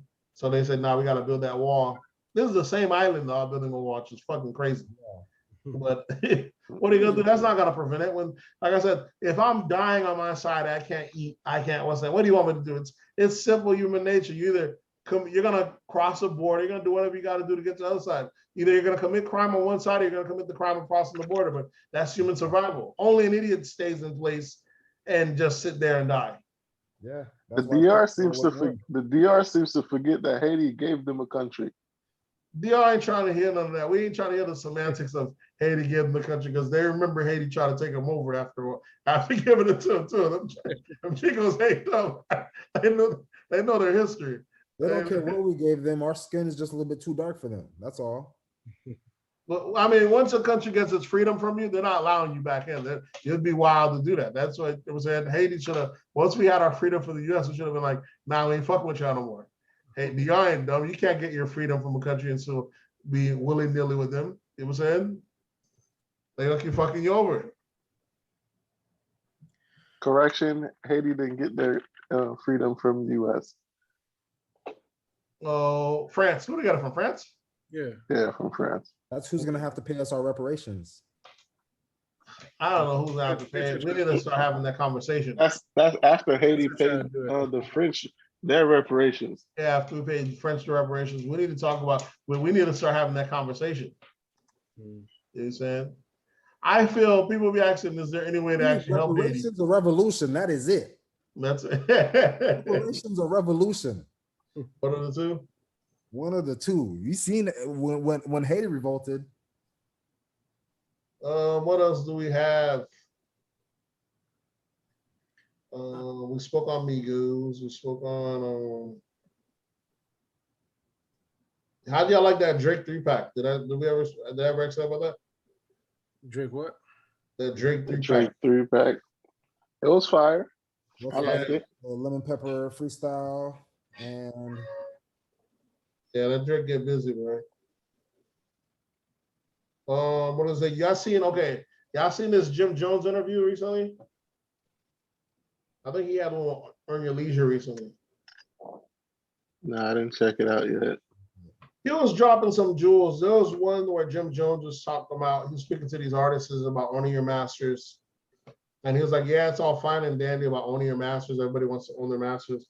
They're like, but do you know what to do with it? Do you know how to monetize it? Because saying you own something, and he said he noticed how everyone just like to say they own something, just say own something. Which is what I always thought. Every independent artist out here owns their masters. The guy leaves the studio, wraps his album, he owns his masters. It's just something to say. What good is it owning your masters if it's not gonna get no radio play, no what's name? You know what I'm saying? It's just something to say. It's like saying I have a bachelor's degree or a master's degree, but you're Yeah. not doing If you can't monetize, it don't mean nothing. So he was like, y'all boys come see me. You know what you can do with that? Because it did become the thing for all these artists to say they own their masters, but if they can't really monetize it, it don't really make no difference. The masters is just a thing that allows you to say yes or no. Can it be in ads and placements? The breakdown might not be different. You can own your masters and still the publishing might go 70% to the other guy. You know what I'm saying? Or you know what I'm saying? You just get the final say, so you own the master recording of that record. So I like that he brought that up because far too long we're giving people credits for owning shit. But we don't realize that some of the shit, these are what some of these shits weren't meant for you to make money off of. You can sell it to make money off it or whatever you need to do. And then the other thing I noticed on the interview, he was talking about urban fashion. He was like how that shit was just made up as a way to make money. He says when they grew up, they were rocking Paco and all this other stuff. They weren't rocking no Rockaware or Sean John and none of that stuff. Rockaware or Sean John. Yeah, he said those stuff like that were just made because these people realize that white people love hip hop and that's a way to get paid off of middle America. And he was like, there was no, you know what I'm saying, none of that FUBU in his area. Even that was the first one to come out. But I just feel like he don't realize that the only reason you weren't wearing because you're in the same class as these people. Yeah. You know what I'm saying? In a sense, it's like, hey, you ain't gonna wear the nigga. You know that nigga goes, ain't gonna wear it. In that sense, it is not like they monetize it. Hip hop was wearing other people's designs, and when we got in position, we made those same designs either different or similar.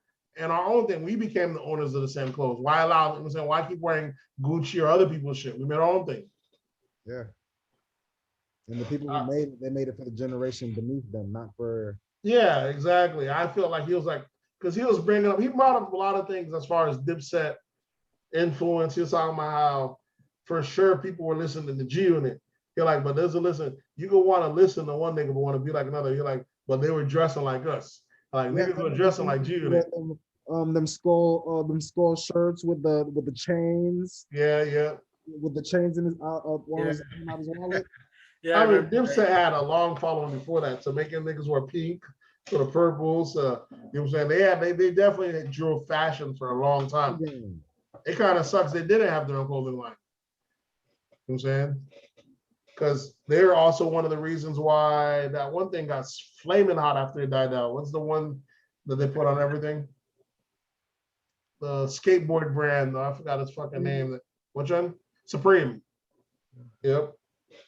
And I remember that ended up selling for like $1 billion or something like that. And he was like, they should have got a cut in that. I'm like, yeah, see? Had you been your business right? I think that's all I have for hip hop, dog. See, for hip hop, one other thing I have is that the verses. I think there was a talk between Swiss Beat. They were talking about having verses between Tupac and Biggie. So people were like arguing like who would win that versus, but it all depends on the song selection. Huh? It all depends on the song selection because that would be a good battle right there. Tupac has more than enough songs for anything that you're gonna pull out. He has more songs. Biggie got hits for days. Biggie got not for days. There's a limited amount of hits for Biggie because he has limited work. Tupac's on that literally has hit for days. Okay, Tupac has hits for days, but I think Biggie's hits are bigger hits. Some. For a versus, Biggie's gonna win. Yeah, because he just needs 20. Because Biggie made more party music than Pac did. Tupac's gonna start hitting you with some poetry, and Biggie's still gonna be hitting you with that Juicies and Hypnotize and. I just that Bone and Biggie. I don't know if Tupac has any answer for that one. For what? That Bone and Biggie. He has a what's name? He has a Bone Thugs. Yeah, he has a feature with Bone. That shit was slapping too. But I don't think it's fucking with that Bone and Biggie though. That shit was different. They even remixed it years later and threw Twist on that bitch. That shit's still fire. I personally like Biggie over Tupac. Yeah, if you're going on a 12-hour what you call it, on a 12-hour road trip, who would you pick? Who would you ride to? I'm riding with Pac because I'm a big. I don't think picking Pac last. I was never a big Pac fan growing up because I was Snoop when I was younger because Pac came out when we were younger, and then I don't know. I think when everyone was on his jock back in the days, I was like, he ain't all that. And then by the time I decided to get back to his music, I didn't like the beats. They were too G-funk for me. So even though I try to get into it as much, I still haven't listened to like a full all-in Tupac. You know what I'm saying? I like all the hit, you know what I'm saying, the hit 'em ups, the popular singles. And when it comes to the album, it's hard for me not to fall asleep on it. Yeah, because you're not a real hip hopper. I'm a hip hopper. It was just my at the time. I didn't allow the crowd to sway my judgment because I was listening to the Snoops and everything else. You just said you haven't listened to a full Tupac album. I said I couldn't go back. When I went back and tried to listen to it, it was not. It's like back in the days when people were on Nas and I had to go back and listen to Nas. And I was like, some of the stuff like, all right. But some of it was fucking slapping. But there's just some people that their beats sometimes with me, that G-funkness sometimes, I'm like, this isn't working for me. So I can't get into tune with it. I can't get hip. There's some people that, okay, here's what I feel like is great. There's some people that's good for their era, and there's some people that's good at all times. And Pac, And Tupac, lyrically, Tupac, lyrically, Pac was good for all times. His lyrics is fucking good for all. Even Biggie isn't good for all times outside of the party music. Some of his album stuff is just filler. It's just all right. Pac, on the other hand, he has so many party hits that are like classics that he could give you 20 party hits. yeah, but I'm talking about, but Pac, on the other hand, if you just take those audios and you put a new beats on them, this shit will be fucking slapping all over again. You know what I'm saying? That's how advanced, that's how I judge rappers when people call them the great. Were you better than your time, or did you just, or was your time sorry? Because some of these people get credit. I think you can switch up. Nah, this time wasn't sorry. Like Biggie don't Come have on, man. right We're talking about when Jay-Z was coming on in me with Big and what do you call that? Who else? Nas was still here. Listen, that's why I said Pac was great, because he was better than his time. Those guys that you mentioned were also better than their time. Check out their peers. All them other niggas is trash, and they sound dated. Check out. I'm talking about. Notice how you notice like a Jay-Z or a Nas. Those people were better than their time. Look at their peers that they were going against. MOP was still around. Mobb Deep. Them niggas shit sound old, bro. Yeah. That was their period of time. That's just how much better than they were than their peers. That's what I mean. And even Biggie, to me, I don't feel like he was that much better than his peers. He had the best production, had the best beats. Who are Biggie's peers? Biggie's peers would be like he was better than all of his peers. Anybody? But his songs don't pass the time. He just had the best productions at the time. Because I think you could change that. Yeah, the best party records. You put his lyrics on top of a different beat and it's still gonna ride. I'm saying he had the best party records. Not just party records. Yeah, not just party. Yeah. He did not just have party records. Biggie don't have too much deep stuff, and it definitely nowhere as complex. And that's where Pac really beat him. Pac is more diverse. He could tell you a story as good as anybody. But he didn't. Not Biggie, as good. Yeah, not as good. He could. It was a couple. Come on, man. We talking about stories. Come on. Yeah. Brenda got a baby. You talking about? Niggas tell you a story. Come on, and they man. tell you the story so good. Like Pusha T tells you a story so good. You literally just gotta. It's like you went to college to learn how to sell dope. That's how good he breaks it down to you. You know what I'm saying? Shit like that. Biggie was just saying some cool shit that was braggadocious and boss shit. You know what I'm saying? But you ain't really. It was surface level. I don't really know how much into the game he was. He had a nice flow. Yeah, he had a nice flow. The way he put words into lyrics is he makes them fit like a puzzle.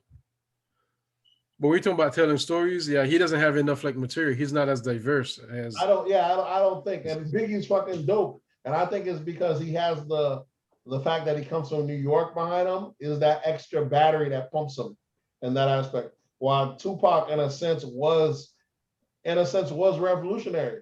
It's kind of contradicting to his actions as a man, but the shit he was talking about and everything, the shit's still relevant to this day. You have so many different Tupac. You have the gangster Tupac. You have the woke Tupac. Tupac was woke even like before woke wasn't even a term. The man was a beast. He had before Death Row, before Suge, and you have during Suge. Exactly. I feel like Pac was a real artist. Like by now, if he would have came around, he would have probably had different features. Let's say he might have featured, say, like a Bruno Mars. And like I feel like as he got more around, he would have probably got more eclectic, getting different features because he's an artist. He would have grasped that more stuff to get his sound out. Yeah, he touched multiple different topics. Tupac was 24 years old today, and Biggie was 24 years old today. Biggie would have a bigger impact on music today over Tupac. I don't know. People ain't trying to listen to what Tupac was talking. You sure? You're right. Or he could go to Kendrick Lane. Little baby right now. But he could go to Kendrick Lane. So Tupac would be a little baby. Yeah, he could be Kendrick. He could be Kendrick. Tupac would be Kendrick. Yeah, Tupac was a Kendrick. Kendrick was still huge. Don't need to do all that work. You're gonna say so who would Biggie be? If you're gonna say Biggie's all about production, Kendrick's all about production. Nah. But I'd say Biggie would be who's the nigga the one that just got killed? Vaughn? Oh, Pop Smoke? Pop Smoke. Where it's popping everywhere, it's ringing off. He's got a look. Yeah. You know what I'm saying? That type of shit where the whole I could see that. North is all messing with you, LA's all messing with you. It's good party music, boss shit. That's how it was. And he had what's the name there to have his back. I can see that. I see that. Definitely better lyrically than Pop Smoke though. Yeah. Of Definitely. course. But that's how I just felt. I felt like Tupac had I also feel like has his estate not locked down and shit so much, had they allowed more people to either remix it or retouch it because he has so much body work, we should still be getting new Tupac music. I think the last time they did it was when they did when they end up having Shady or Eminem produce that one album. Was it Rebirth? You know what I'm talking about? I don't know if you ever heard it, Joe. You ever heard it? Mm-mm. I'm pretty sure I have. I heard of everything that Pac that they released from Pac. Oh, But that's where they fucked up. They can't let a white man produce Pac shit. But that album did come out decent though. At least I liked it. The beat was more. He had more new beats on there. But look at what happened when Puff ended up redoing the last Biggie album, the duets, and put all the modern beats on. That shit was fucking slapping. Yeah. That's what I meant. That was my issue with Pac. I was like, take all his old recordings, put that shit on some new production. That shit gonna be out of here. But that's why their music is classic, timeless, because you can put it all over any beat of any time and it's still gonna work. I don't know if you can put it on any beat anytime. You think Biggie? Yeah, because 2 Chainz got that one song that he uses one of Pac beat. Moneymaker, Shake Your Moneymaker, whatever. That's a Pac beat. Yeah. Pac music is way more timeless than Biggie's was. That's what I would say. Yeah. Any decade you go into from the future, in the 20s and the 30s, 2040, you make a Biggie remix with the beats of that era, it's gonna slap. I'm sure you can sample Biggie. I'm sure Biggie gets sampled more too. It's gonna be sampled until the earth dies. Yeah. Who knows? I just think Pac was a different beast, man. Yeah. Like I said, everyone, and then he's the go-to one that a lot of people listen to. We're just not getting to the disrespectful age of people saying, "Yeah, listen to that Pac shit," or disrespect it, where it became cool. You know how online nowadays it's cool to disrespect the legend, so niggas will call Pac a snitch or this, that, and a third. I just can't wait. So we're about one generation before they start disrespecting Biggie. Because that's what these dudes do. It seems like you guys already started. I like Biggie, bro. I didn't have the problem. So, do we got anything else? We got Miami Beach spring break. How that shit turned out. Yeah. It was stupid packed, bro. Yeah, Florida ended up canceling Miami. Florida ended up canceling Miami ended up canceling Miami because DeSantis tried to shut shit down. They couldn't shut shit down. DeSantis said overall clear, we're gonna have it. DeSantis just keeps ignoring shit. Miami had an issue of state of emergency, say this shit's over with. Because our governor, it's anything goes, our governor don't give a fuck. So he said the shit's all go, but Miami had to declare a state of emergency and put a curfew. Imagine all those promoters, bro, renting out all those venues and the shit gets shut down. They hit him with that 8 o'clock curfew. Yeah, that hurt, was bro. Done. Yeah, hopefully he had insurance. The media be making us look bad in Florida, making it seem like we don't follow no type of rules, like we don't got no sense. But it's really out there. But they don't realize there's really no rules. That wasn't us. If you look out there, that's not Floridians out there. That's people. Me, all of us know better than to go out there for some spring break. But you saying you act like we didn't break no rules, but we have no rules in Florida. But I'm saying though, Floridians, we're not the ones breaking the rules. All right. We know what it is. We know we have rules. We know what it is. I'm looking at a map of the states that have mask mandates, right? Or the states that drop mask mandates, like Texas. You know what I'm saying? But then there's states that never had a mask mandate, and I never knew that. Florida, Georgia, South Carolina, Tennessee, Oklahoma, Arizona. We never had a mask mandate. It was just like some businesses put it upon themselves to say exactly. So that's how wild our governor is, bro. Businesses though. That's how wild our governor is. You know what I'm saying? We never even had a mask mandate. And then he said recently, talking about everything's all open back up. So once you give these people that power, bro, you know what I'm saying? It gets a little crazy. And then he made it where these businesses no longer can be fined for opening. You know how they have businesses, if if you had capacity, we had the capacity issue. Well, if you had overcapacity, be fine. He said the fines will not be enforceable. Reimbursed. He said they won't be enforceable. So if you get charged with a fine for having too much people in your gym, he said don't worry about it. You don't have to pay. He's just not gonna. Pretty much we open. Not make it enforceable. Yeah. Pretty much we're open. Yeah. And COVID, you know what I'm saying? Down south been spiked on COVID for the longest. Our COVID numbers it's got to be super fake if you know Florida. You know what I'm saying? We arrested the lady that was trying to report the real numbers. So shit is wild out here, bro. How soon are you boys away from getting that vaccine?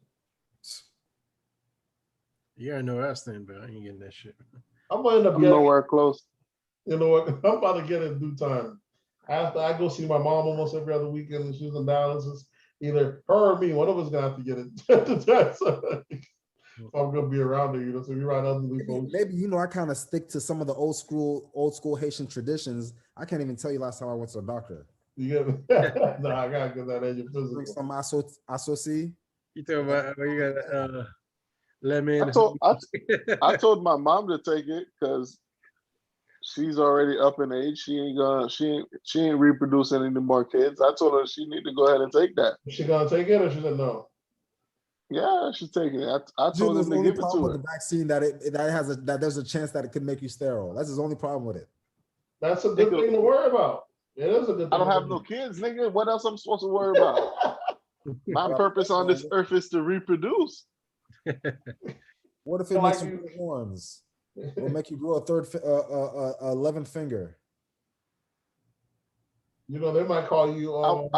I'll never know because I ain't taking it. They might call you homosexual for saying that your purpose on this earth is to reproduce. Well, you're saying they don't have a purpose, huh? That's what you're standing on. They might call you homosexual. Not homosexual, homophobic. They might call you homophobic. I'm just that transphobic. Yeah, transphobic because you are. That's what every species is supposed to do is reproduce. Yeah, logically, but as you can see, our species decided we ain't working on logic no more. We out with the logic. We got enough people producing. We don't need everybody to reproduce. Listen, they just came out with a study and it showed that like 16 and up, how male virginity is on a rise. Male virginity? Yeah. Well, they need to buy. They need to go pay for it. That's all. In this that's era, what I'm saying. Bro, like in the era of fucking swiping. Yeah, this is a whole different. It's a whole different game. You got to think. What if you was 24 right now, or when you was 23 right now? You smash it like crazy. Torture. Yeah. I ain't gonna lie. Even before COVID, I've seen that shit. Like what's happening is you got a generation of. You seen like a group of women on this side, a group of guys on that side. Exactly. Both looking at each other, and they both won't come across to talk to each other. Like, they both on their phone. It's crazy. You see women with dental with women. You got a generation of kids that like to watch other people play games and stuff online. They don't be active themselves, bro. Yeah. Social media is ruining our population. They go out just to take pictures and to tell somebody they out. Like, we're in a time where even when you go out to be social, you can't really be social because everybody got their phone out. Yeah. It's gonna have its long-term effects. Like, damn, these niggas are getting nothing out here. It's wild. And the few that are, you know what I'm saying? Between you gotta tie that between that and these girls out here telling these dudes they ain't getting no money, they can't get none. Only these scammers is piping out here, bro. These niggas are getting money. You gotta get the scamming. Yeah, you gotta do something. It's gonna have long-term effects though. We're gonna see what the long-term effects are. You're not gonna pull up on the bank anymore, or no one's doing that anymore. So you gotta get them online. Gotta like break their jack them up. What do you call that? Hack them up. Do we have anything? That? I thought, like, let me see. That's more down your alley, Nate. Which one? The actress that played the Mandalorian. We've been spoke on that. She got jammed up. Yeah. For speaking against anti-Semitics. Mm-hmm. Yeah, we spoke. I don't know if we spoke that a weeks ago, but I don't think so. She went against. She said some comment about how Hollywood being conservative. Yeah, how it's like being how it's like being Jewish back in Nazi Germany. Yeah. And they told her, how dare you? That's anti-Semitic. I don't even know how that insulting Jewish people. But just the fact of the false equivalence, they got her up out of there. They fired her from the Mandalorian. If you had like Lucasfilm, she had her own spinoff coming. They got rid of that. She had action figures that was already you could pre-order. They canceled your orders if you pre-ordered them. They fucked up a bag, bro, big bag. A lot of money lost. Major loss, bro. Like, this shit was fucking. Man, I'll say, man, if you're like if you're in that level, like has an actress or musician, like just keep your mouth shut, bro. Don't say nothing. Yeah, that's why you don't blame them. Don't say nothing, bro. Sometimes they just don't say nothing about nobody. That's why I don't blame them. That's why they only do stuff that no one can get mad about. That they only worry about saving the animals or being vegan. Some shit that they can't offend nobody. Because if they take an issue, you could seriously jeopardize the bag. You losing gag just for speaking, bro. She lost her. They called her anti-Semitic because she said that being treated like this is how the Jews got treated, and they called that insulting. I was like, how is that insulting to the Jewish people? And she's saying it's like being a victim, like they were a victim. She didn't say they were doing it. It's wild, bro. They got her up out of there. Fuck up her career. I mean, she doubled down. She's a very avid Trump supporter, so she doubled down. She clicked up with like Ben Shapiro and some shit and tried to. She's supposed to try to get like her own show, but she was wild. That was her. You don't want to fuck up that Disney bag. You definitely want to fuck up that Disney bag. Did you catch your boy Gilly the Kid on the Breakfast Club? Gilly the Kid, what are you doing? He was just promoting his album, and they're bringing up the fact that he got blackballed his career, and he was bringing up like did Jay-Z ever blackball him? Like I think he was bringing up, and he just seen how Charlamagne and trying to cop out from. And like, yeah, nigga, you know I got blackballed. He was like, you're like these niggas know real niggas. Because I guess he was supposed to sign to Rock Nation at first, and him and Major Figures didn't want to sign. So since them boys already took the bread, you know, sometimes you already have plans on how to spend the money when they're like, give money. They just erase their name from the thing and they give the same deal to State Property, yeah. They give it to another Philly group. Well, actually, State Property isn't even a group. They already Major Figures was a group, and when he did the math, they're like, bro, there's so much members in there for me to get this. We're not gonna eat. We're gonna have to sell a bajillion records for a seed.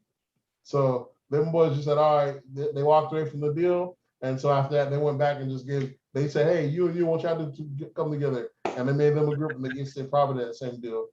And he was like, Jay-Z had told him, man, come on, man, you want to sign, man, we're going to make it hard for you out here.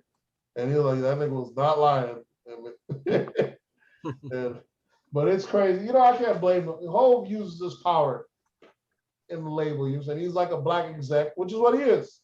He enforces, he pushes his will. That's what you're supposed to do when you acquire power. You wield the power. But it's the fact that it's still willed to the point that niggas don't call him out whenever he does something. Because not everything he's going to do going to be right. Ain't nothing wrong with checking the nigga if he does some shit wrong. But he still has so much sway on so much people that you can't even go on a Breakfast Club or anything and even mention it. Or when you say something that he did wrong, they kind of like talk around it or kind of giggle, like almost like you made them blush. I remember when Choke No Joke went on there, and they're asking Choke No Joke about the time that he got assaulted at the request of Jay-Z. And he was like, when he answered it, and he was like, the next thing you know, they pulled it out the interview. I'm like, how y'all asking me for some shit? Y'all take it out the interview. And he hasn't been back to the Breakfast Club since. So it is a crazy dynamic. It's good to see, but it has its ups and its downs. Jay-Z is hip hop Illuminati. Whatever he says goes. He's like what do you call it? He's definitely a major part of he's like the movie productions in the West. Yeah, he's a huge part in hip hop, man. You know, so like it happens. Like when he does stuff that aren't good, even then people don't speak on it. Like the time the fact that he poultred or tried poultred Meg Thee Stallion from the football guy that signed her from 5150, that label. You know what I'm saying? And that's why Buddy from the not West Coast, Texas, man, had to step in. Jay Prince. Jay Prince. He was like, look, man, my dog got a Carl Crawford got on deal. We're gonna get this all straightened out. And people weren't just speaking, you know, people were acting like Yeah, he got her on, he got her popping. Y'all trying to poach her and make her go Rock Nation. And she's still on paperwork. Ain't no just going and complaining about your contract now that you got famous and got hot. You gotta fulfill your agreements. But for whatever reason, maybe they made it sport out, but that's what happens. Sometimes these big wigs will just try to cut you out. It's a dirty game. It's a dirty game. I have any recommendations, or do we have anything else? Any other topics? Oh yeah. Oh, the NBA trade. Oh no, that's the last few things. That's politics. The state, not a state. It's already a state. A city in Illinois is giving Black people reparations. What's the reparation? Evanston, yeah, Evanston. Yeah, if you that's within the Chicago metro. yeah, and you get $20,000 to $40,000 to either put as a down payment towards your house or to put it towards your house for repairs or towards your mortgage, because Chicago has real bad unfair housing practices and definitely did a lot of redlining. Like they did major redlining. Like the reason that you got the projects O Block auctions right now is because how they did it. For the longest, they wouldn't allow them. They said the only place they could put the projects is where they're located. Until it's time they needed it, they bulldozed them niggas shit down and built another shit. You know what I'm saying? They kept doing a lot of shit to constrain Black people, putting them right on top of each other.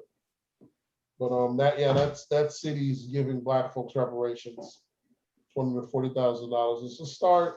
Between that and then farmers getting their reparations, allowing them to claim 100%, 120% loss. Shit's starting to chug along. When they say 40,000, that's for who? I'm trying to find a way to get me to someone. It's for Black families that trying to purchase a house. It's for Black families. Yeah, but I think you have to be a resident there. So what? Not trying to purchase a house, you can't get the 40 stacks. You got to go towards the house. You got to be doing something with it. They ain't just cutting you. They ain't cutting you a check. Not real reparation. Yeah. What if they're trying to tell me what I can do with my money? I don't want.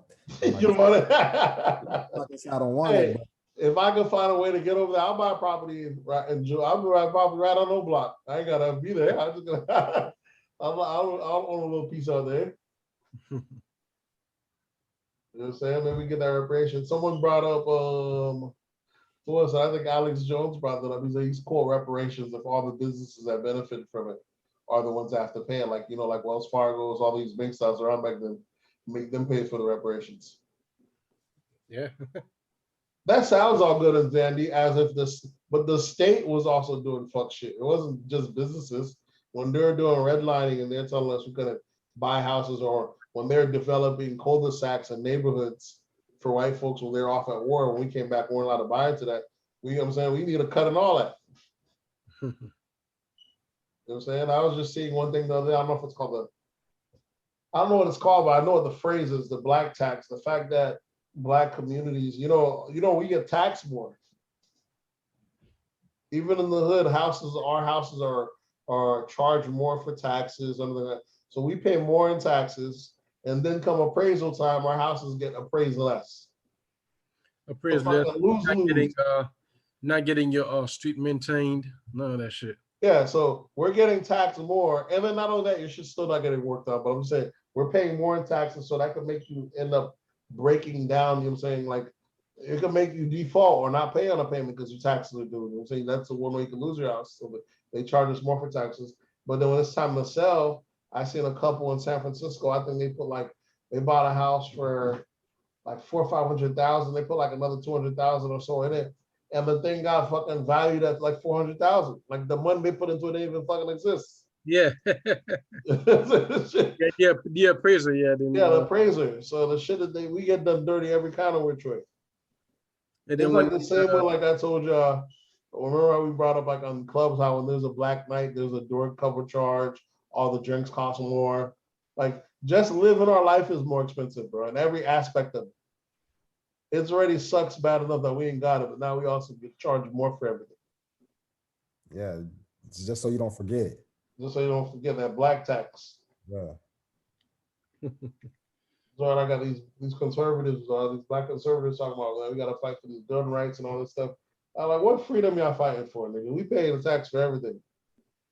They're like, yeah, but just recently they're talking about getting that assault rifle ban, which I'm like, either way, it don't bother me one way or the other.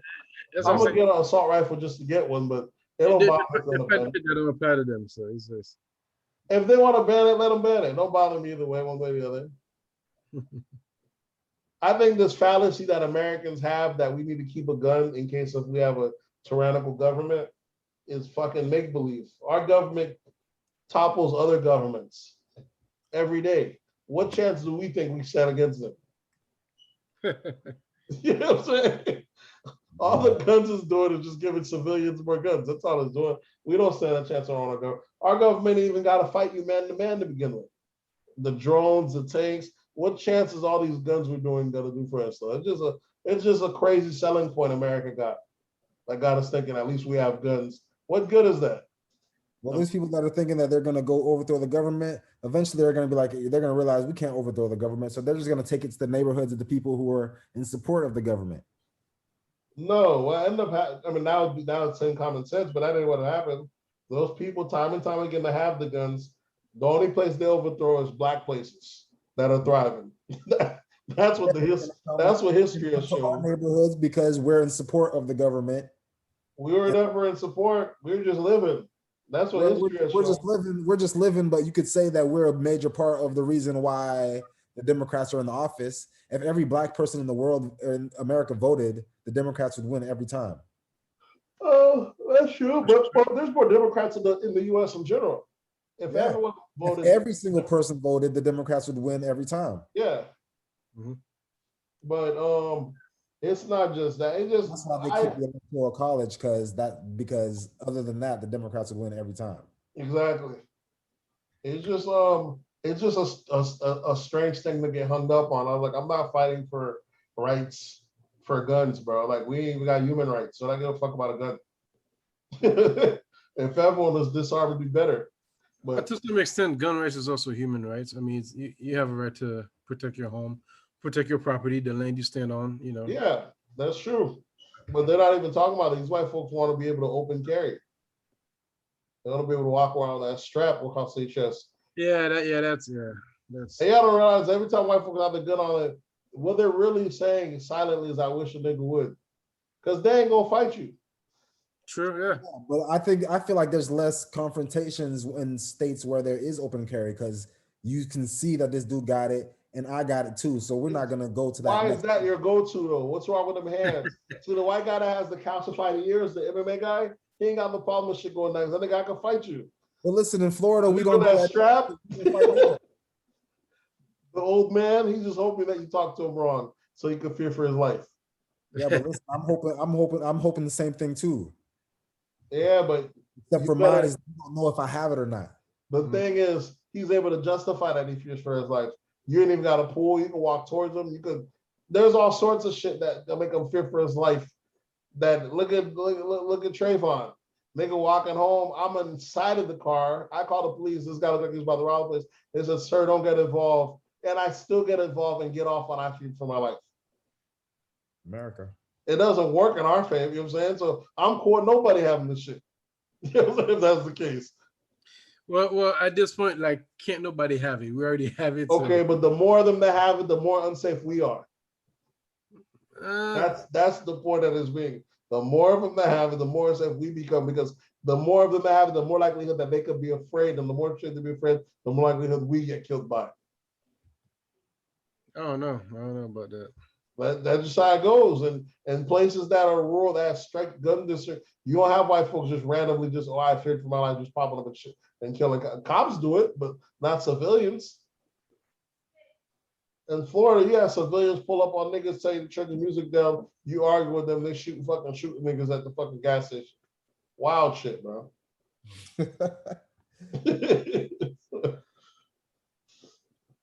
Florida, bro. What else we have in politics? I think we did reparations. We got the first trans secretary. Oh, y'all seen your boy Joe Biden fighting for his life in that staircase? On Air Force One? Yeah. Nigga fell not one, not two, but three times, bro. Jeez. old person, bro. Like Obama didn't give him that swag. It's those fucking dress shoes. That's what I gotta say. Look, man, what y'all want from me? These silky shoes. And then today he gave this first press conference. They're trying to catch him word for word. But people know that the man came from a history of not. He used to stutter when he was younger, and they're always trying to catch him with gaffes and saying the wrong word. But they're like, man, talking about he's been in office this long, he already gives press conference. I'm like, I don't give a fuck. This nigga never gives a press conference. As long as he keeps his promises, let his press secretary do the shit. He ain't gotta come up. That ain't part of the job. I ain't gotta address you guys every damn day. Trump was at the end of the thing. Trump wasn't even doing them shit. Trump was just coming out sometimes saying what he got to say and just walk right out on that.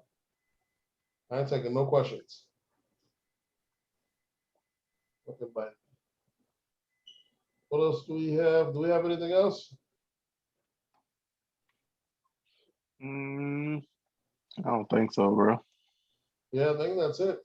Oh, you didn't touch on the trade NBA trades. Y'all got anything for the NBA trades? Victor Oladipo went to Miami Heat. Oh, really? Give Miami Heat any chance? Not really. The Nets are still the Nets. Yeah, the Nets are still the Nets, but we needed a scorer, and he's a scorer, Victor Oladipo. He's no Bradley Beal, but we didn't have to lose Tyler Hero or Duncan Robinson, so that's a plus. What did the Heat give to Houston for Oladipo? They gave up Kelly Olynyk and a draft swap. Probably something like that. Yeah. Oh no, Avery Bradley. Oh, I didn't even know Avery Bradley was on the Heat. Exactly. Good trade in their favor. Yeah. DeMarcus Aldridge is supposed to be. The Spurs not let go, but they he's bought him out. Yeah.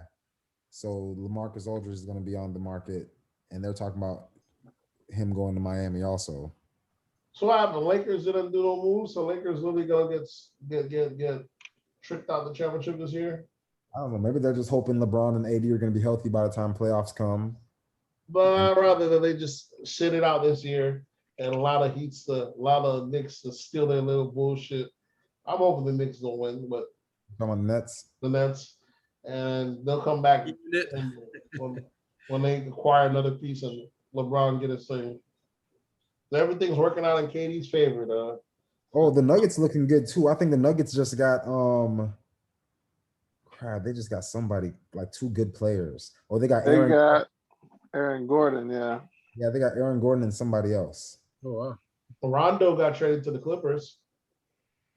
Oh, that's a good piece for them. So he's paid for almost all his rivals or all the opposite teams. So he's played to the Lakers, Clippers, Boston. You know what I'm saying? he got a ring with both, yeah. It's kind of what's the. I guess that's how you kind of see your career dwindling. It's usually like that at the end when you keep trading from team to team to team. Why not? And then you're going from team to team and getting championships. Yeah. Yeah, that's different. Though. Yeah, but he got a championship. They were able to keep him when he left. But usually near the end, that's when once you start getting that rainbow treatment, when your jersey changes every year, the same like Shaq, that's when you're about to be out the door. Yeah, but Rondo's going through different teams, and he's actually he's still an asset. Like you talk about Chris Paul, he's still going from team to team, but people still want him. Like they're still helping out. What team is Chris Paul in now? I forgot Chris Paul even still plays, bro. Exactly. But he actually plays for the number one team in the West. He's playing with Phoenix right now. Yeah, the number one team in the West. Phoenix number one, or is Utah still number one? I thought it was Phoenix last time I checked. I don't think Phoenix was ever number one in the West. It was Utah. They were number one at one point. So what piece do you think Lakers would need for them to be a contender again? Because the Brooklyn Nets is a problem, bro. And if y'all let New York get a championship in basketball, them niggas are not going to know how to act, bro. These New York niggas. Let alone these Brooklyn niggas whatsoever, bro.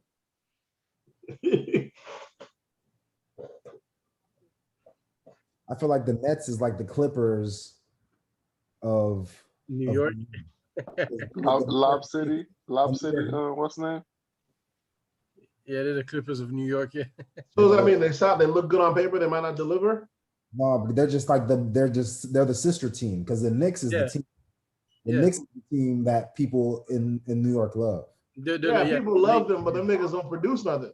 Yeah, they haven't produced in a long The time. only reason Brooklyn they're isn't like the Lakers on that is Brooklyn's new. But once Brooklyn get that championship, people gonna jump ship, bro. Yeah, I think so. Yeah. They're gonna jump ship big time. Do you think if the Clippers would have won that championship last year, that a lot of the LA fans would have jumped ship? Nah, because Not really, nah. LA's got so many dynasties under their belt. You know what I'm saying? What they got, about 3 dynasties? I don't know, but I feel like New York is No, just. they got more. No, they got like since what you call that? With Magic Johnson, Kobe. Yeah. I don't think New York has all Five for Kobe. Yeah. New York don't have all the banners, but they have their name is just as big as the Lakers. Yeah, they're a big market. Yeah. Yeah, they're the most expensive team out there, I believe, or something like that. As far as they're a huge market, but I'm just saying, as far as once you get that championship, Yeah. once you get that chip, niggas gonna flip to that Brooklyn. Especially when one of your top players can even walk around your building without getting profiled. Yep. I think New York. Yeah, that says a lot. I think when some boys switch up, they gonna you let Brooklyn win though, we gonna leave. New York gonna be lit, bro. It's gonna be DK. Y'all wanna give us any recommendations? Talk about that Zack Snyder cut. Oh yeah, that Justice League fire. You caught it? You finished it? That shit was mad long, bro. It's very long. It gives you the option of watching the pieces. Why didn't you watch the pieces? Nigga, that shit. It's not like they give it to you for 6 series. Just They pause. don't, but you can see where to stop at. Yeah. Just pause. Yeah, pick up. Man, that shit was way too long. I already watched it twice. It was that good. If you watch the first one, you'll know how much of an upgrade it was. Yeah, I went back and watched the first one. Oh, you tripping? I'm never going back to that trash. I was watching the first one. I was like, oh, dude, they really fucked up this first one. Yeah, they fucked up. From the first time I seen the first one, I knew it was trash. I knew I was going back with. Yeah, the way they did Dark Side, I'm like, this is what DC needed. They needed a villain that could actually beat these guys. Yeah. Like put some fear in them. Because these guys ain't scared of nobody. Well, not even Dark Side. As long as they have Superman, they're not scared of nobody. Yeah, the guy that they had, the Steppenwolf. They could barely even get through him. Now they go fucking, you know what I'm saying, clearing shit out. Yeah, once I started seeing blood, I was like, okay, this is what they need to make all DC movies. Maybe y'all could compete with Marvel if y'all make more movies like this. It's too late for them because when I'm watching that shit, I'm like, man, this ain't nothing but Thanos. That's true. That's true. I was like, they make this motherfucker look just like Thanos. You talking about Dark Side or Dark Side? Dark Side, yeah. I was like, bro, it's the same plot as Avengers. Yeah, but before DC, they never actually gave you no storyline. It's like the bad guy just comes and like, oh, this bad guy. He doesn't have no reasoning for what he's doing in any of these things. He's just doing it just because he's a bad guy. Now they gave you a story. Maybe it's the same story that Thanos had, but at least you gave us a story. That shit took 4 hours to them to give it to me. I was like, fuck y'all. Let me see. What recommendation do I have? Do I have any? I'm watching a thing called, I believe it's called, I found it out the blue. I think is it called Robin and Stealing? What network is it on? HBO. Stealing and Lying. It's called Stealing and Lying. Or Lying and Stealing. One of the two. Yeah, Lying and Stealing. You know, I'm about halfway through. The shit's pretty hard. It looks pretty dope. So I'm gonna check that out. It's on HBO, Lying and Stealing. What about your recommendations, Man, all I've been watching is Kevin Samuels smash these women in these debates. So That's my recommendation again. Y'all go get some good game from Kevin Smiles. I heard him smash a guy the other day, though. Fucking crushed his heart, dog. Oh, Fat man. short guy calling in. The 30-something-year-old incel. Yeah. This is another one talking about he's fat and short, and he was like, pick a struggle, bro. This wasn't the one he was asking about. Gave me fat shit at the same time, bro. Yeah, he like that's exactly what he says. You got to pick a struggle, man. He like, hold on. So you don't get paid? You fat and you short? Oh man. He's like, why would a woman want to extend her jeans onto you? He was just like, fuck, man. You're like, in the wild, you think they'll allow you to procreate? You think they'll allow your generation? Like, damn. I just wanted him to tell the guy, I want you to call me back in 2 months and I want to hear you side checking. But he don't even give you that lifeline like on the channel. He just straighten your ass out and that's it. Hang up my phone. I'll give a fuck with you. Yeah, but the thing is, like, women can really take like the harsh truth. Like I think even to that guy that was too harsh, bro. That dude might have committed suicide. Exactly. He talked to guys way worse than he talked to women. I remember there was this one guy. He asked him like, "Do you got a big dick?" Yeah, that one. Yeah, that's another one. I'm like, bruh, like, dude didn't know what to say. Like, if you got a big dick or not. Like, I'm like, damn. Yeah, but he crazy, bro. Like, yeah, what the hell women getting with you? They ain't getting the money. They ain't getting the big dick. Yeah, he was going off. It is crazy, man. But it's needed, man. It's needed. Yeah, I can see how he's needed because we don't have the talk or the view or any show that kind of gives a man a perspective or man the talking that he needs to get his shit together and everything else, or anything. You know what I'm saying? So, because he told the dude like, I think one guy called him. He goes way harder on the men than the women. Yeah, he asked the guy, "What do you?" Even right now, like he's kind of softening on the women too now. But I don't like that. I think he should. You don't like keep it how it is, man. What about you, Gray? What recommendation? I would say the same thing, bro. That's what I've been watching too. I ain't been watching much else. There's a movie called Cherry. Oh, I got that on. I want that Buddy been getting some fucking roles, bro. This role here, serious. What is it on? What's his name? Tom Holland? What's his name again? Holland's. He's Spider-Man. Yeah, the Spider-Man kid. He's got a good 3 movies on to watch right now. Yeah, this movie's super fire. Cherry's what platform is it on? Yeah, I might check it out. I think that's Amazon. On Amazon. Yeah. I think, it is on Amazon. I think. He's got like 2 other movies that are good too. Cherries. See, all right, I'm gonna check it out. Cherries like the fruit? Yeah, not plural. RRY. All right, go ahead and sign us out, you know. RRYS, or is it RRIES? Cherries, sir. Cherries, plural is RRIES. This movie is just called CHERRY. Okay, so it's the apostrophe S. Ain't no S. It's just cherry. Cherry? Cherry. Okay. So is it Sherry or? No, not cherry. Like a single cherry. Yeah, single cherry. All right, I got it. All right, folks, y'all already know what to do. Hit us up on That's Absurd Pod on Instagram, That's Absurd Pod on Twitter, That's Absurd Podcast on Facebook. You can always drop an email at That's Absurd Podcast at gmail.com. And you can always drop us a voicemail at 407-960-76. That number is 407-960-76. And we'll catch you guys next week. And we out. Yay.